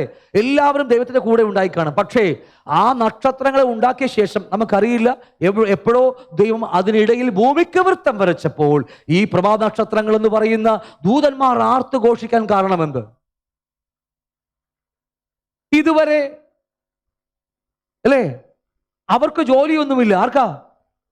ദൂതന്മാർക്ക് ജോലിയില്ല. കാരണം എന്താ? ദൈവം ദൂതന്മാരെ ഉണ്ടാക്കിയത് ദൈവത്തിനൊരു സൈഡ്, ഓക്കെ, മറു സൈഡിൽ നമുക്ക് വേണ്ടിയാ, ദൈവത്തിലെ മക്കൾക്ക് വേണ്ടിയാ. കാരണം ദൈവം ഭൂമിക്ക് വൃത്തം വരച്ചപ്പോൾ ഇവർക്കറിയാം ഇതിനകത്താണ് ഞങ്ങളുടെ ദൈവം മനുഷ്യനെ സൃഷ്ടിക്കാൻ പോകുന്നത്. അതുകൊണ്ട് അവർ ആർത്ത് ഘോഷിച്ചത്. ഞാൻ പറഞ്ഞ മനസ്സിലാവുന്നുണ്ടോ? അപ്പോൾ ദൈവം ഭൂമിക്ക് വൃത്തം വരച്ചു, അപ്പോൾ പ്രഭാത നക്ഷത്രങ്ങൾ ആർത്ത് ഘോഷിച്ചു. എന്നിട്ട് 23.5 ഡിഗ്രി അല്ലേ, ഡിഗ്രിയിൽ ദൈവം ഭൂമിയെ അല്പം ചരിച്ചു നിർത്തി. പഠിക്കേണ്ട ആവശ്യമൊന്നുമില്ല, ഞാൻ ചുമ്മാ പറഞ്ഞു മാത്രമല്ല കേട്ടോ, ഇവിടെ കണ്ടതുകൊണ്ട് പറഞ്ഞതാണ്. ഭൂമി ഉരുണ്ട ഭൂമി അല്ലെ, ഉരുണ്ട മൊട്ട പോലെ ഇരിക്കുന്ന ഭൂമി, എന്തെങ്കിലും അല്ലേ ഇരിക്കുന്ന ഭൂമിയെ ആ ദൈവം 23.5 ഡിഗ്രിയിൽ ചരിച്ച് നിർത്തി വെച്ചിരിക്കുക. ക്ലിയർ ആണല്ലോ? ഹല്ലേലൂയ. നിങ്ങൾക്കറിയാമോ, ഈ നോഹയുടെ കാലഘട്ടത്തിൽ ജലപ്രളയമുണ്ടായി. അരാരത്ത്, ലോകത്തിലെ ഭൂമിയിലെ ഏറ്റവും വലിയ പർവ്വതമായ അരാരത്ത് പർവ്വതം അറിയാലോ അല്ലേ? എല്ലാവർക്കും അറിയാം. അരാരത്ത് പർവ്വതം, അതിന്റെ മേലിൽ എത്രയോ അടി അല്ലേ, 10 അടി വന്ന എത്രയോ അടി മുകളിൽ വെള്ളം പൊങ്ങി എന്ന ബൈബിളിൽ പഠിപ്പിച്ചു വച്ചിരിക്കുന്നത്. ശ്രദ്ധിച്ചേ, ഭൂമിയെ നശിപ്പിക്കുവാൻ അല്ലെങ്കിൽ തകർക്കും ന്യായവിധി വന്നപ്പോൾ ആ ഭൂമിയിൽ ഇത്രക്കധികം വെള്ളമുണ്ടായിരുന്നു. ഭൂമിയെ മുടിച്ചു കളയാൻ തക്കമുള്ള വെള്ളമുണ്ടായിരുന്നു. ആണല്ലോ അല്ലേ? എല്ലാ പ്രവജാതികളും എല്ലാ മൃഗങ്ങളൊക്കെ ചത്തൊടുങ്ങിപ്പോയി. ആകെ 7 പേരും പിന്നെ കുറച്ച് മൃഗങ്ങൾ മാത്രമേ രക്ഷ പ്രാപിച്ചുള്ളൂ. കാരണം ഭൂമിയിലെ സകലം ചത്തുപോയി. കാരണം അതിനൊക്കെ അപ്പുറം മുകളിലായിരുന്നു വെള്ളം മുങ്ങിയത്. അങ്ങനെയെങ്കിൽ ആ വെള്ളമൊക്കെ ഇന്ന് എവിടെയുണ്ട്? നോക്കി ഇവിടെ ഞാൻ ജസ്റ്റ് പറയാൻ വേണ്ടി മാത്രം പറഞ്ഞതാ. ദൈവം നോർത്ത് പോളിലും സൗത്ത് പോളിലും മഞ്ഞുകട്ടകളായി, പഠിക്കുന്ന കുട്ടികൾക്കറിയാം, മഞ്ഞുകട്ടകളായി പാളികളായി മാറ്റിവെച്ചിരിക്കുക. അതുകൊണ്ടാണ് സയൻസ് പറയുന്നത് ആ മഞ്ഞ് ഉരുകാൻ തുടങ്ങി, ഉരുകിയാൽ വെള്ളം പൊങ്ങിക്കൊണ്ടിരിക്കുക. ക്ലിയറാണോ ഞാൻ പറഞ്ഞു പറഞ്ഞത്? വേണ്ട, ഞാനത് വിട്ട്. ദൈവത്തിന്റെ പ്രൊജക്റ്റും ജ്ഞാനവും നമ്മൾ ചിന്തിക്കുന്ന അപ്പുറമാ. അതേ ജ്ഞാനമാണ് ദൈവം നമുക്ക് തരാൻ ആഗ്രഹിക്കുന്നത്. അതേ ജ്ഞാനം ദൈവത്തിന് മക്കൾക്ക് തരുവാൻ ദൈവം വിളിച്ചിരിക്കുന്നത് ആ ജ്ഞാനം പ്രാപിക്കാൻ വേണ്ടിയാ. അതിനുവേണ്ടിയാണ് നമ്മുടെ കയ്യിൽ ആ പുസ്തകം നൽകിയിരിക്കുന്നത്. ആ പുസ്തകം തുറന്ന് മനസ്സിലെത്തി പരിശുദ്ധാത്മാവിൽ ആശ്രയിച്ച് പഠിക്കുന്നുവെങ്കിൽ ദൈവജ്ഞാനത്താൽ നമ്മൾ നിറച്ചുകൊണ്ടിരിക്കുന്ന അമ്മേ. ഹല്ലേലൂയ. ഇത്ര നിങ്ങൾക്ക് മനസ്സിലായോ? ഓക്കെ. 1, ദൈവം ദൂതന്മാരെ സൃഷ്ടിച്ചു നമുക്കും ദൈവത്തിന് സേവ ചെയ്യാൻ വേണ്ടി. 2, നക്ഷത്ര സമൂഹങ്ങളെ സൃഷ്ടിച്ചു. 3, ആ നക്ഷത്രങ്ങളുടെ ഇടയിൽ ദൈവം ഭൂമിക്ക് വൃത്തം വരച്ചു, ഭൂമിയെ സൃഷ്ടിച്ചാക്കി. ഇതിനുശേഷം ഒരു വലിയ സംഭവം സ്വർഗത്തിൽ സംഭവിച്ചു, അല്ലെങ്കിൽ ആ യുഗത്തിൽ ഒരു വലിയ സംഭവം സംഭവിച്ചു. അത് മറ്റൊന്നുമല്ല, കെരൂബ് എന്ന് പറയുന്ന ഒരു ദൂതൻ, അല്ലേ? ദൈവത്തിന്റെ ദൂതൻ. ദൈവം എവിടെയെല്ലാം പോകുന്നുവോ, ദൈവം എവിടെയൊക്കെ യാത്ര ചെയ്യുന്നുവോ അവിടെയൊക്കെ ദൈവത്തിന് മറയായി ദൂതൻ പോകുമായിരുന്നു. അത്രയും ഒരു നല്ല ദൂതനായിരുന്നു. ആരാ? ഏറ്റവും ശ്രേഷ്ഠ ദൂതൻ. മിഖായേലിനേക്കാൾ ഏറെ ശ്രേഷ്ഠനായിരുന്നു ആര്? ഈ കെരൂബ്. കാരണം അവിടെ പറയുന്നുണ്ട്, മിഖായേലൊക്കെ അവിടെ പറയുന്നുണ്ട്, ഞാൻ നിന്നെ ന്യായം വിധിക്കുന്നില്ല. പത്രോസിലാന്ന് തോന്നുന്നു അല്ലേ? ഞാൻ ന്യായം വിധിക്കുന്നില്ല. കാരണം മിഖായേലിനേക്കാളൊക്കെ അത്ര ഉയരങ്ങളിലായിരുന്നു ആര്? ഈ കെരൂബിന്റെ സ്ഥാനം. ദൈവം എവിടെയൊക്കെ പോകുന്നുവോ അവിടെയൊക്കെ മറയായി ദൈവത്തിന്റെ കൂടെ പോയിക്കൊണ്ടിരുന്നൊരു മനുഷ്യനായിരുന്നു. ആര്? മനുഷ്യനല്ല, ഒരു ദൂതനായിരുന്നു. കാരണം ഓരോ ദിവസം ഇവന് ജ്ഞാനം വർദ്ധിക്കുകയാണ്, ഓരോ ദിവസത്തിന് സൗന്ദര്യം വർദ്ധിക്കുകയാണ്. അതിനെക്കുറിച്ച് പിന്നെ എടുത്തോളാം, ഇവിടെ തൊട്ട് താഴെ വായിക്കുന്നുണ്ട് അതിനെക്കുറിച്ചൊക്കെ. കാരണം നിങ്ങൾ ഒരു വാക്യം നിങ്ങളുടെ ഹൃദയത്തിൽ കുറിച്ചിട്ടോ, ജ്ഞാനിയോടുകൂടി നടന്നാൽ ഞാനെത്തി. നിങ്ങൾ ഈ വാക്യങ്ങൾ ഒരിക്കലും മറക്കരുത്. ചില തത്വങ്ങൾ ബൈബിളിൽ തത്വങ്ങളുണ്ട്. ഭോഷനോടുകൂടെ നടന്നാൽ അവൻ്റെ ഭോഷത്തെ കണ്ട് പഠിക്കും. മനസ്സിലാവുന്നുണ്ടോ? ജ്ഞാനിയോടുകൂടി പറ്റിച്ചേർന്ന് നടന്നാൽ നിങ്ങൾ ജ്ഞാനിയെ തീരും. ഈ ഒരു ബൈബിൾ തത്വം നിങ്ങളുടെ ഹൃദയത്തിൽ സൂക്ഷിച്ചിരിക്കണം. ഇതെല്ലാത്തിനും നമുക്ക് ആപ്ലിക്കബിൾ ആകും. ഇതിന്റെ കാര്യം ഇത് പറയാൻ വേണ്ടിയല്ലേ ഞാൻ പറഞ്ഞത്. ഈ ദൈവം എവിടെയൊക്കെ പോകുന്നുവോ അവനോട് കൂടി കെരൂബായ ഈ പ്രഭാത നക്ഷത്രം, എന്താ പറയുക, പിന്നെ വേറെ പേരുണ്ടല്ലോ, വേറൊരു പേരുണ്ട്, അരുണോദയപുത്രൻ. അപ്പോൾ ഈ അരുണോദയപുത്രനായ ഈ കെരൂബ്, അവൻ ദൈവം എവിടേക്ക് പോകുന്നുവോ ദൈവത്തിന്റെ കൂടെ എപ്പോഴും നടക്കാൻ തുടങ്ങി. ഇവന്റെ സൗന്ദര്യം വർദ്ധിക്കാൻ തുടങ്ങി, ഇവന്റെ ജ്ഞാനം വർദ്ധിക്കാൻ തുടങ്ങി. കാരണം ഒന്നറിയാമോ? കാരണം ജ്ഞാനിയോടുകൂടെ നടന്നാൽ, സൗന്ദര്യമുള്ളവനോടുകൂടെ നടന്നാലോ അങ്ങനെ ആയി മാറും. ഇത് തത്വമായത് എന്നും പറഞ്ഞ് മമ്മൂട്ടിയുടെ മോഹൻലാലും കുറേ പോകത്തിട്ട് ഞാൻ പറഞ്ഞ കാര്യങ്ങൾ. ഇവൻ ദൈവത്തിന്റെ കൂടെ നടക്കാൻ തുടങ്ങിയപ്പോൾ ഇവൻ വർദ്ധിക്കാൻ തുടങ്ങി. അങ്ങനെ ഇവന് സംഭവിച്ചു പോയൊരു കാര്യമാണ് ഇപ്പോൾ നമ്മൾ പഠിക്കാൻ പോകുന്നത്. ഈ പുള്ളിക്കാരൻ ചിറക് വിടർത്തി നിന്നാൽ നമുക്ക് നമ്മുടെ മ്യൂസിക് ടീമിൽ ആരും വേണ്ട ആവശ്യമൊന്നുമില്ല.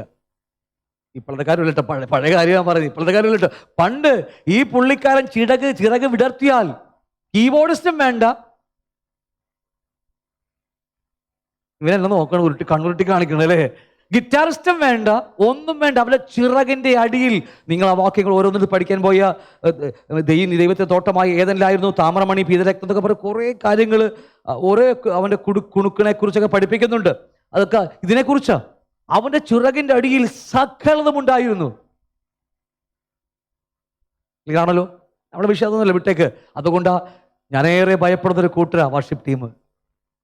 തമിഴ്നാട്ടിലൊക്കെ നല്ല വർഷിപ്പന്മാരുണ്ട്, നല്ല. പക്ഷെ ഒരു സമയം കഴിയുമ്പോൾ ഇവരൊക്കെ ഉണ്ടല്ലോ തെറ്റിപ്പോകുന്ന കാണാൻ കഴിയും. ഇന്ന് ലോകം അറിയപ്പെടുന്ന ദിവാസന്മാരൊക്കെ ഉണ്ട്, പേര് പറയണ്ട, വേണ്ട. ലോകം അറിയപ്പെടുന്ന പാട്ട് വർഷിപ്പ് ടീമുകളാണ്. ഇന്ന് സ്റ്റേജിനകത്ത് സുന്ദരിമായ പെണ്ണുങ്ങളുടെ കൂടെയൊക്കെ തോളത്ത് കൈയിട്ടൊക്കെ പാടുന്ന ആൾക്കാരാ. ഇപ്പൊ കണ്ടിട്ടില്ലേ? സ്തോത്രം. കാണാതിരിക്കുന്ന നല്ലത്. ഇവിടെയും വന്നായിരുന്നു. എത്രയോ ആൾക്കാരാണ് അവരെ മീറ്റ് ചെയ്യാനൊക്കെ പോയത്. കോയമ്പത്തൂർ ഇപ്പോൾ 1000 പേരുള്ള സഭയുടെ നേതാവാ പുള്ളി. എന്തുവാകട്ടെ, ഞാൻ വിടുകയാ. അപ്പൊ ഇതുപോലെ ഒരു സമയം കഴിയുമ്പോഴല്ലോ ഈ ഇത് പോകാൻ കാരണം ഈ പുള്ളിക്കാരൻ അതിന് നേതാവായിരുന്നു.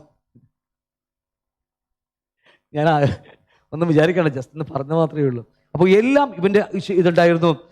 എസെക്കിയേലിന്റെ പുസ്തകം 28-ാം അധ്യായം 13-ാം വാക്യം പറയുന്നു, നീ ദൈവത്തിന് തോട്ടമായ ഏദനിലായിരുന്നു. താമരമണിയും ഇതരക്തം വജ്രം പുഷ്ടിരാഗം ഗോമേതകം സൂര്യകാന്തം നീലക്കല്ല് മാണിക്യം മരതകം മുതലായ സകല രക്തങ്ങളും നിന്നെ മൂടിയിരുന്നു. നിന്നെ തീർത്ത നാളിൽ നിന്നിലുള്ള തടങ്ങളുടെയും കൂടുകളുടെയും പണി പൊന്നുകൊണ്ടുണ്ടായിരുന്നു. ഇതിനെക്കുറിച്ചൊക്കെ പഠിച്ചാൽ പൈപ്പുകളും വീണ കാര്യങ്ങൾ ഒരുപാട് ഇൻസ്ട്രുമെന്റ്സിനെ കുറിച്ചാണ് പഠിപ്പിക്കുന്നുണ്ട്. ഇതൊക്കെ ഉള്ള ഒരു ദൂതനായിരുന്നു ആര്? കെരൂബ്.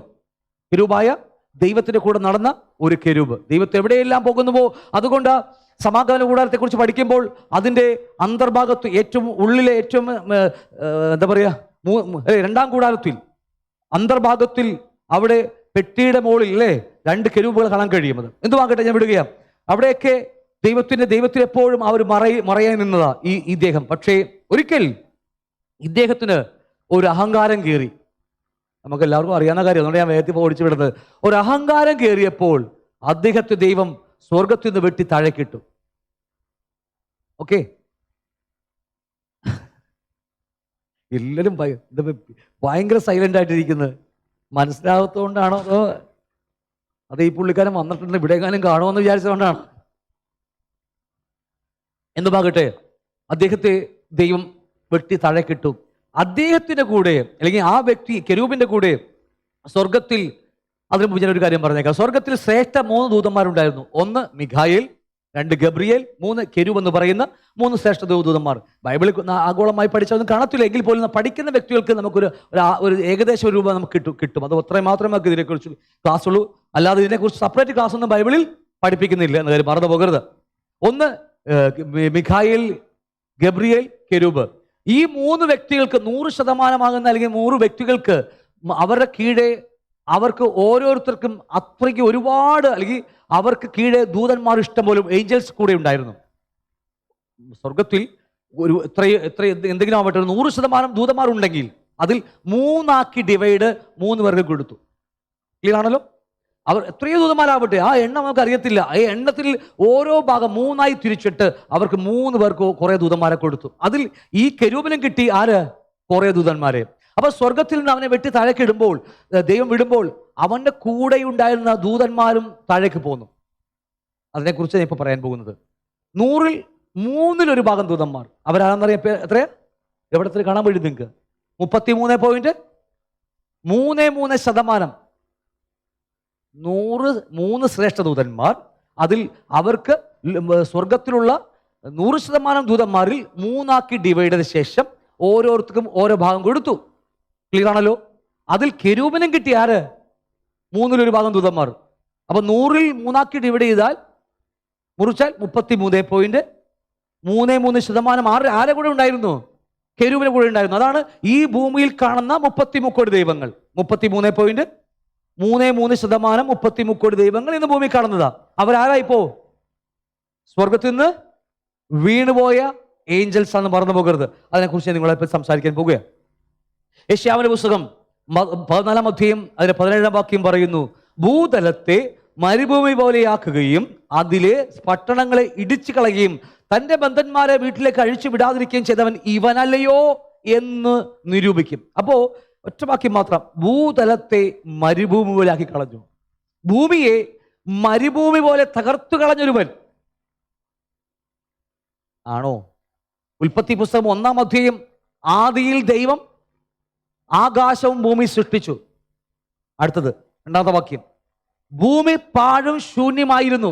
അപ്പോൾ ഈ കാര്യം സംഭവിക്കുന്നത്, നോക്കിയേ, ഈ കാര്യം സംഭവിക്കുന്നത്, ദൂതന്റെ വീഴ്ച സംഭവിക്കുന്നത് 1-ാം വാക്യവും 2-ാം വാക്യത്തിനിടയിലാണ്. ആണല്ലോ അല്ലേ? ദൈവം ആകാശവും ഭൂമി സൃഷ്ടിച്ചു. ദൈവത്തിന്റെ സൃഷ്ടിപ്പ് പെർഫെക്റ്റാ, പാടില്ല. നമ്മളുണ്ടാക്കിയാൽ നെറ്റ് ലൂസാകും അല്ലേ? അതൊന്നും സംഭവിക്കേണ്ടി വരില്ലേ? ദൈവത്തിന്റെ സൃഷ്ടിപ്പ് പക്കയായതുകൊണ്ട് 2-ാം വാക്യം പറയുന്നു, ഭൂമി എന്തായിപ്പോയി? പാഴും ശൂന്യമായി പോയി. എത്ര കാലഘട്ടം നമുക്കൊന്നും അറിയത്തില്ല. പക്ഷെ എന്താണെങ്കിലും അത് സംഭവിച്ചതാ. ആ സ്വർഗത്തിലായിരുന്ന ദൂതൻ താഴേക്ക് ദൈവം അവനെ വെട്ടിത്താഴേക്കിടുമ്പോൾ അവൻ ആദ്യം വന്ന് വീണത് എവിടെയെന്നറിയാമോ? ഈ ഭൂമിയിലേക്കാ. ഇതെന്ന് പറഞ്ഞ ഇപ്പോഴല്ല, 5 ഭൂമിയുണ്ട്. അതിൽ ഒന്നാമത്തെ പുരാതന ഭൂമി എന്ന് പറയും. ഏദൻ തോട്ടം പോലെ ആയിരുന്ന പുരാതന ഭൂമി. പ്രഭാ നക്ഷത്രം ആർത്ത് ഘോഷിച്ചില്ലേ? ആ ഭൂമി. മനസ്സിലാവുന്നുണ്ടോ? ദൈവം കെരൂബിനെ വെട്ടി തഴക്കിടുമ്പോൾ, പിശാചുക്കളെ അല്ലെങ്കിൽ ദൂതന്മാരെ വെട്ടി തഴക്കിടുമ്പോൾ, അവർ എന്തുകൊണ്ട് കോടിക്കണക്കിന് നക്ഷത്രങ്ങൾ, ഈ നക്ഷത്ര സമൂഹങ്ങളൊക്കെ മനോഹരമായ നക്ഷത്രങ്ങളുണ്ട്. സ്വർണം കൊണ്ട് മാത്രം ഉണ്ടാക്കിയ നക്ഷത്രങ്ങൾ ഈ പ്രപഞ്ചത്തിലുണ്ട്. കല്ലുകൾ കൊണ്ട് പടുതീർത്തിരിക്കുന്ന ഒട്ടനവധി നല്ല ഗ്രഹങ്ങൾ, നക്ഷത്രങ്ങൾ ഇന്ന് ഈ പ്രപഞ്ചത്തിലുണ്ട്. എന്തുകൊണ്ട് ഈ കെരൂബ് അങ്ങോട്ട് പോകാതെ ഇങ്ങോട്ട് ഇറങ്ങി വന്നത്? ആ ദൈവത്തിന്റെ പ്രൊജക്റ്റ്, ദൈവത്തിന്റെ സ്വപ്നം നടക്കാൻ പോകുന്നത് മറ്റ് ഗ്രഹങ്ങളിലോ ചന്ദ്രനിലോ ഒന്നുമല്ല. നമ്മളിന്ന് ഇവിടം വിട്ട് അങ്ങോട്ടാ പോണത്, ചന്ദ്രനിലേക്കാ പോണത്. അവർക്ക് മനസ്സിലാകാത്തത് കൊണ്ടാ ഇതിനകത്താ നമ്മുടെ പ്രൊജക്റ്റ് നടക്കുന്നത്. അത് കർത്താവ് പറഞ്ഞില്ലേ, നിങ്ങൾ എത്ര ഉയരങ്ങളിൽ കയറിയാലും ഞാൻ നിങ്ങളെ താഴെ ഇറക്കുക. കർത്താവ് ദൈവം യശയ്യാപ്രവചന പുസ്തകത്തിൽ ഇങ്ങനെ വാക്കുണ്ട്, ദൈവം ഭൂമിയെ ഉണ്ടാക്കിയത് മനുഷ്യന് പാർപ്പിനത്രേ. വായിച്ചിട്ടുണ്ടോ നിങ്ങൾ? അല്ലേ, വായിച്ചിട്ടുണ്ട്. ഞാൻ പറഞ്ഞു വന്ന കാര്യങ്ങൾ, ഈ ഭൂമിക്കകത്ത് ദൈവം മനുഷ്യനെ ഉണ്ടാക്കി വെച്ചിരിക്കുന്നത്. അപ്പൊ അതുകൊണ്ട് ദൈവത്തിന്റെ സ്വപ്നവും ദൈവം സൃഷ്ടിക്കാൻ പോകുന്ന പ്രൊജക്റ്റൊക്കെ സംഭവിക്കാൻ പോകുന്നത് ഭൂമിക്കകത്തായതുകൊണ്ട് ഈ വീണുപോയ ദൂതമാമ വേറെ എങ്ങോട്ടും പോകാതെ നേരെ ഈ ഇതല്ല ഞാൻ പറഞ്ഞ പുരാതന ഭൂമിയെ കുറിച്ചാ, അവിടെ വന്ന് വീണ് ആ ഭൂമിയെ തകർത്തു തരിപ്പണമാക്കി കളഞ്ഞു. അതുകൊണ്ട് 2-ാം വാക്യത്തിൽ പറയുന്നു, ഭൂമി പാഴും ശൂന്യമായി തീർന്നു. സൃഷ്ടിപ്പിലല്ല, സൃഷ്ടിപ്പിൽ പക്കയായിരുന്നു.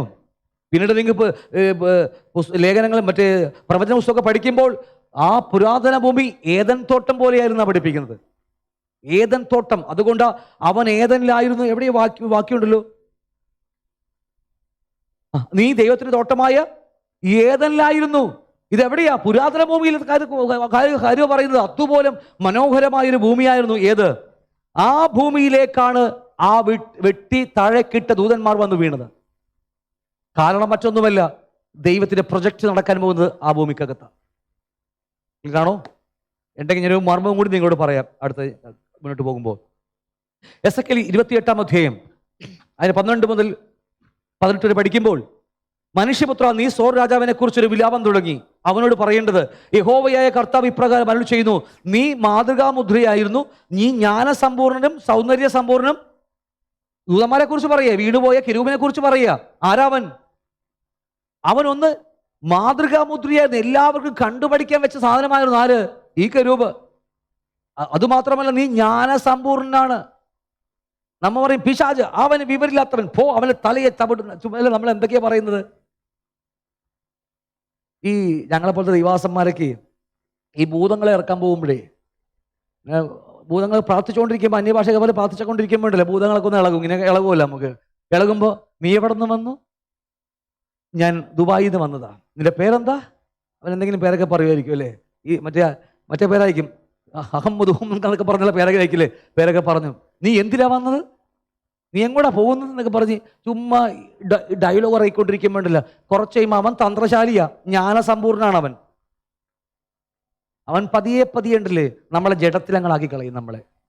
നമ്മുടെ കൊമ്പൊക്കെ മുളച്ച് നമ്മൾ ആൾക്കാരെ കാണുമ്പോൾ, കണ്ടോ ഇവൻ സൗദിയിൽ നിന്ന് വന്നവനാ, ഇവന്റെ പേര് മഹൂന്ന അഹീൻ എന്നൊക്കെ പറഞ്ഞിട്ട് പേരൊക്കെ പറഞ്ഞ് ഇവിടെ നമ്മുടെ അഹങ്കാരം പൊക്കിയെടുക്കും. കുറച്ച് കഴിയുമ്പോൾ നമ്മൾ ജഡത്തിൽ താഴെ വീടാണ് കാണിക്കും. എത്രയോ ദേവദാസന്മാർക്ക് ഇതുപോലെ പറ്റിയിട്ട് അബദ്ധം പറ്റി. എന്തുമില്ല, നിങ്ങൾ ഒറ്റ വാക്ക് ഔട്ട്, പുറത്തു പോകും. ഒറ്റ വാക്കേ ഉള്ളൂ. കാരണം അവന്റെ മുമ്പിലൊക്കെ കളിക്കാൻ പോയാലുണ്ടല്ലോ, നമ്മൾ ജഡത്തിൽ വീഴും കുറച്ച് കഴിയുമ്പോൾ.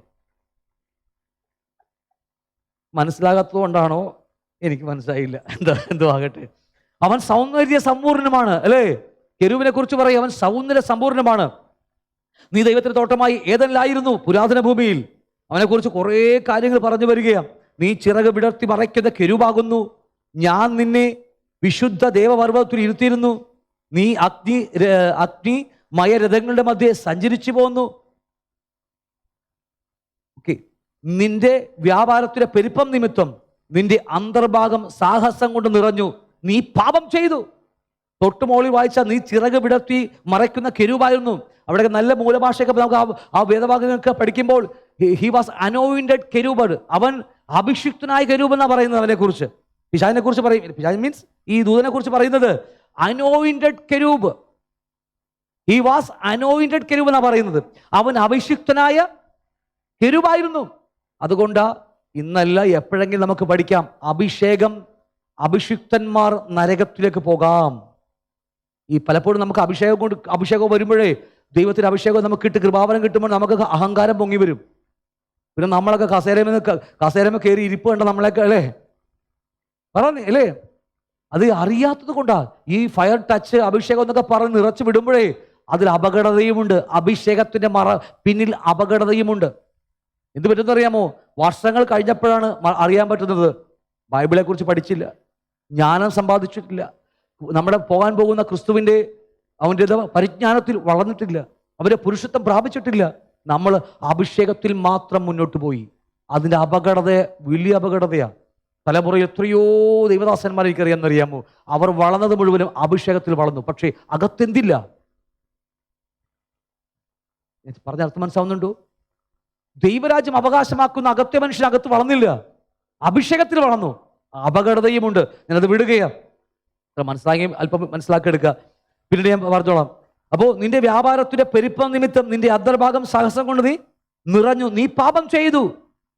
അപ്പോൾ അവന്റെ അകത്ത് വ്യാപാരത്തിന്റെ അവൻ ചെയ്ത ബിസിനസ് അല്ലെ, വ്യാപാരത്തിന്റെ പെരുപ്പം നിമിത്തം എന്താ അവൻ ചെയ്ത വ്യാപാരം, ബിസിനസ് എന്താ? ദൈവത്തിന്റെ കൂടെ നടക്കുകയായിരുന്നു. സർവസമ്പൂർണായ സൗന്ദര്യ സമ്പൂർണായ എന്താ അല്ലേ, പിന്നെന്താ ജ്ഞാനസമ്പൂർണായ അല്ലേ, ശക്തനായ ദൈവം അല്ലേ, എന്തൊക്കെ പേര് നമുക്ക് അല്ലേ. നമ്മുടെ കർത്താവിനെ കുറിച്ച് പറയുമ്പോൾ അവൻ സർവശക്തനാണ്, സർവജ്ഞാനിയാണ്, സർവെന്ന് പറയില്ലേ. ആ ദൈവത്തിൻ്റെ കൂടെ നടക്കാൻ തുടങ്ങിയപ്പോൾ ജ്ഞാനിയോടുകൂടി നടന്നാൽ നീ ജ്ഞാനിയാകുന്ന വചനം ഇവനും ലഭിച്ചു.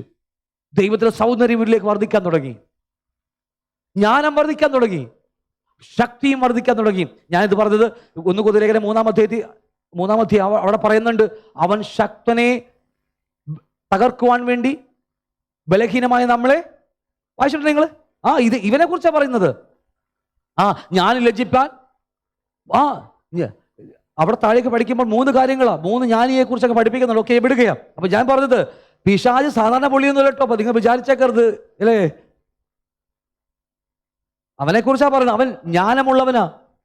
ദാനിയേലിലും ജ്ഞാനി എന്ന അവനെ കുറിച്ച് പറയുന്നത് അല്ലേ, വായിച്ചിട്ടുണ്ടോ നിങ്ങൾ? ദാനിയേലിലും ജ്ഞാനി എന്ന കർത്താവ് തന്നെ പറഞ്ഞു, അവൻ ശക്തനായവനെ തകർക്കുവാൻ അശക്തനായ ദൈവം തെരഞ്ഞെടുത്തു. അപ്പൊ അവൻ ശക്തൻ തന്നെയാ അല്ലേ.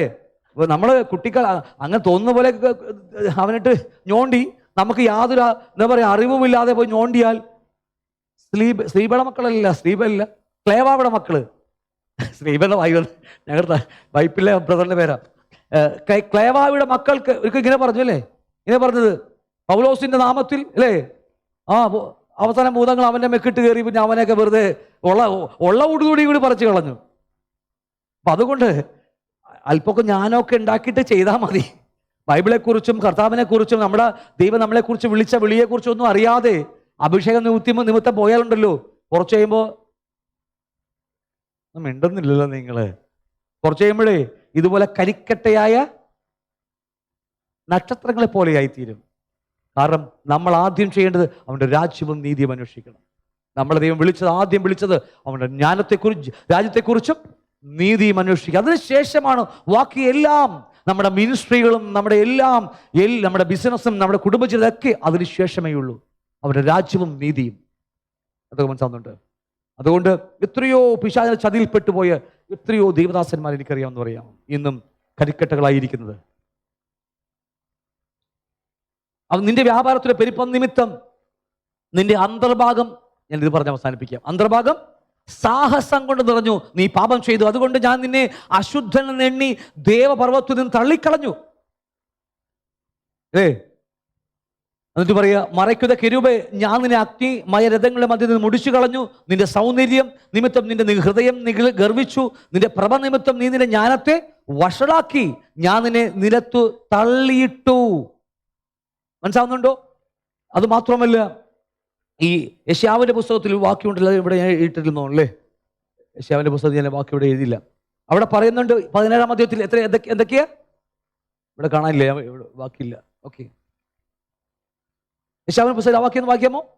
5 പ്രാവശ്യം ഞാനെന്ന് അവിടെ 5 പ്രാവശ്യം ഞാനെന്ന് പറയുന്നുണ്ട്. ഏതാ വായിച്ചേ? ശുക്ര. ആ ഉം ഉം ഉം ഞാൻ സ്വർഗത്തിൽ ഒന്ന് ആദ്യമായി വായിച്ചു. അപ്പോ ഈ കെരൂബിന്റെ ഹൃദയം സാഹസം കൊണ്ട് നിറഞ്ഞു. അവൻ ദൈവത്തിലൂടെ നടക്കാൻ തുടങ്ങിയപ്പോൾ അവൻ ആഗ്രഹിച്ചു ദൈവത്തിൽ ലഭിക്കുന്നതെല്ലാം ഇവനും ലഭിക്കണമെന്ന് ആഗ്രഹിച്ചു. ഞാൻ അല്പം പിന്നീട് സംസാരിച്ചോളാം സമയമുള്ളതുപോലെ. അടുത്തത് എന്റെ സിംഹാസനം, ഞാനെന്നുള്ള വാക്ക് പറയാൻ തുടങ്ങിയാൽ അടുത്ത വാക്യം. ഓക്കെ ഓക്കെ 5 പ്രാവശ്യം ഈ കെരൂബെന്ന് പറയുന്ന ദൈവത്തിന്റെ കൂടെ ദൈവത്തിനു വേണ്ടി സൃഷ്ടിക്കപ്പെട്ട ഈ നമ്മൾ പറയുന്ന ലൂസിഫർ എന്ന് പറയുന്ന കെരൂബായ ആ ദൂതൻ 5 പ്രാവശ്യം ഞാൻ അത്യുന്നതനോട് സമനാകും. ഇല്ലേ? അടുത്ത വാക്യം പറയാൻ പറ്റുമോ? 5 ഞാൻ അടുത്ത പ്രാവശ്യം ഞാൻ ബൈബിളിൽ ഞാൻ എഴുതിക്കൊണ്ടുവരാം. 5 പ്രാവശ്യം ഞാൻ ലാസ്റ്റത്തെ കാര്യം എന്താ? അവനോടുകൂടെ ഞാൻ വാഴുമ കയറും. അത്യുന്നതനോട് സമനായിത്തീരും, ദൈവത്തോട് സമനായിത്തീരും. നിങ്ങൾ ഒറ്റ വാക്യം പറഞ്ഞു, നമ്മുടെ സമയം കഴിഞ്ഞു. ഈ 5 കാര്യങ്ങൾ പറയുന്നുണ്ട്. ഞാൻ എൻ്റെ ഞാനെന്ന് പറയുന്നത്. കാരണം പുറപ്പാട് പുസ്തകം 3-ാം അധ്യായം എൻ്റെ ഓർമ്മ ശരിയാണെങ്കിൽ 14-15 വാക്യം എൻ്റെ ഓർമ്മ ശരിയാണെങ്കിൽ 3-ാം അധ്യായത്തിൽ അവിടെ ദൈവത്തിന്റെ പേരാണ് എന്തെന്നറിയാമോ? ഞാനാകുന്നവൻ ഞാൻ. ദൈവത്തിന്റെ പേര്.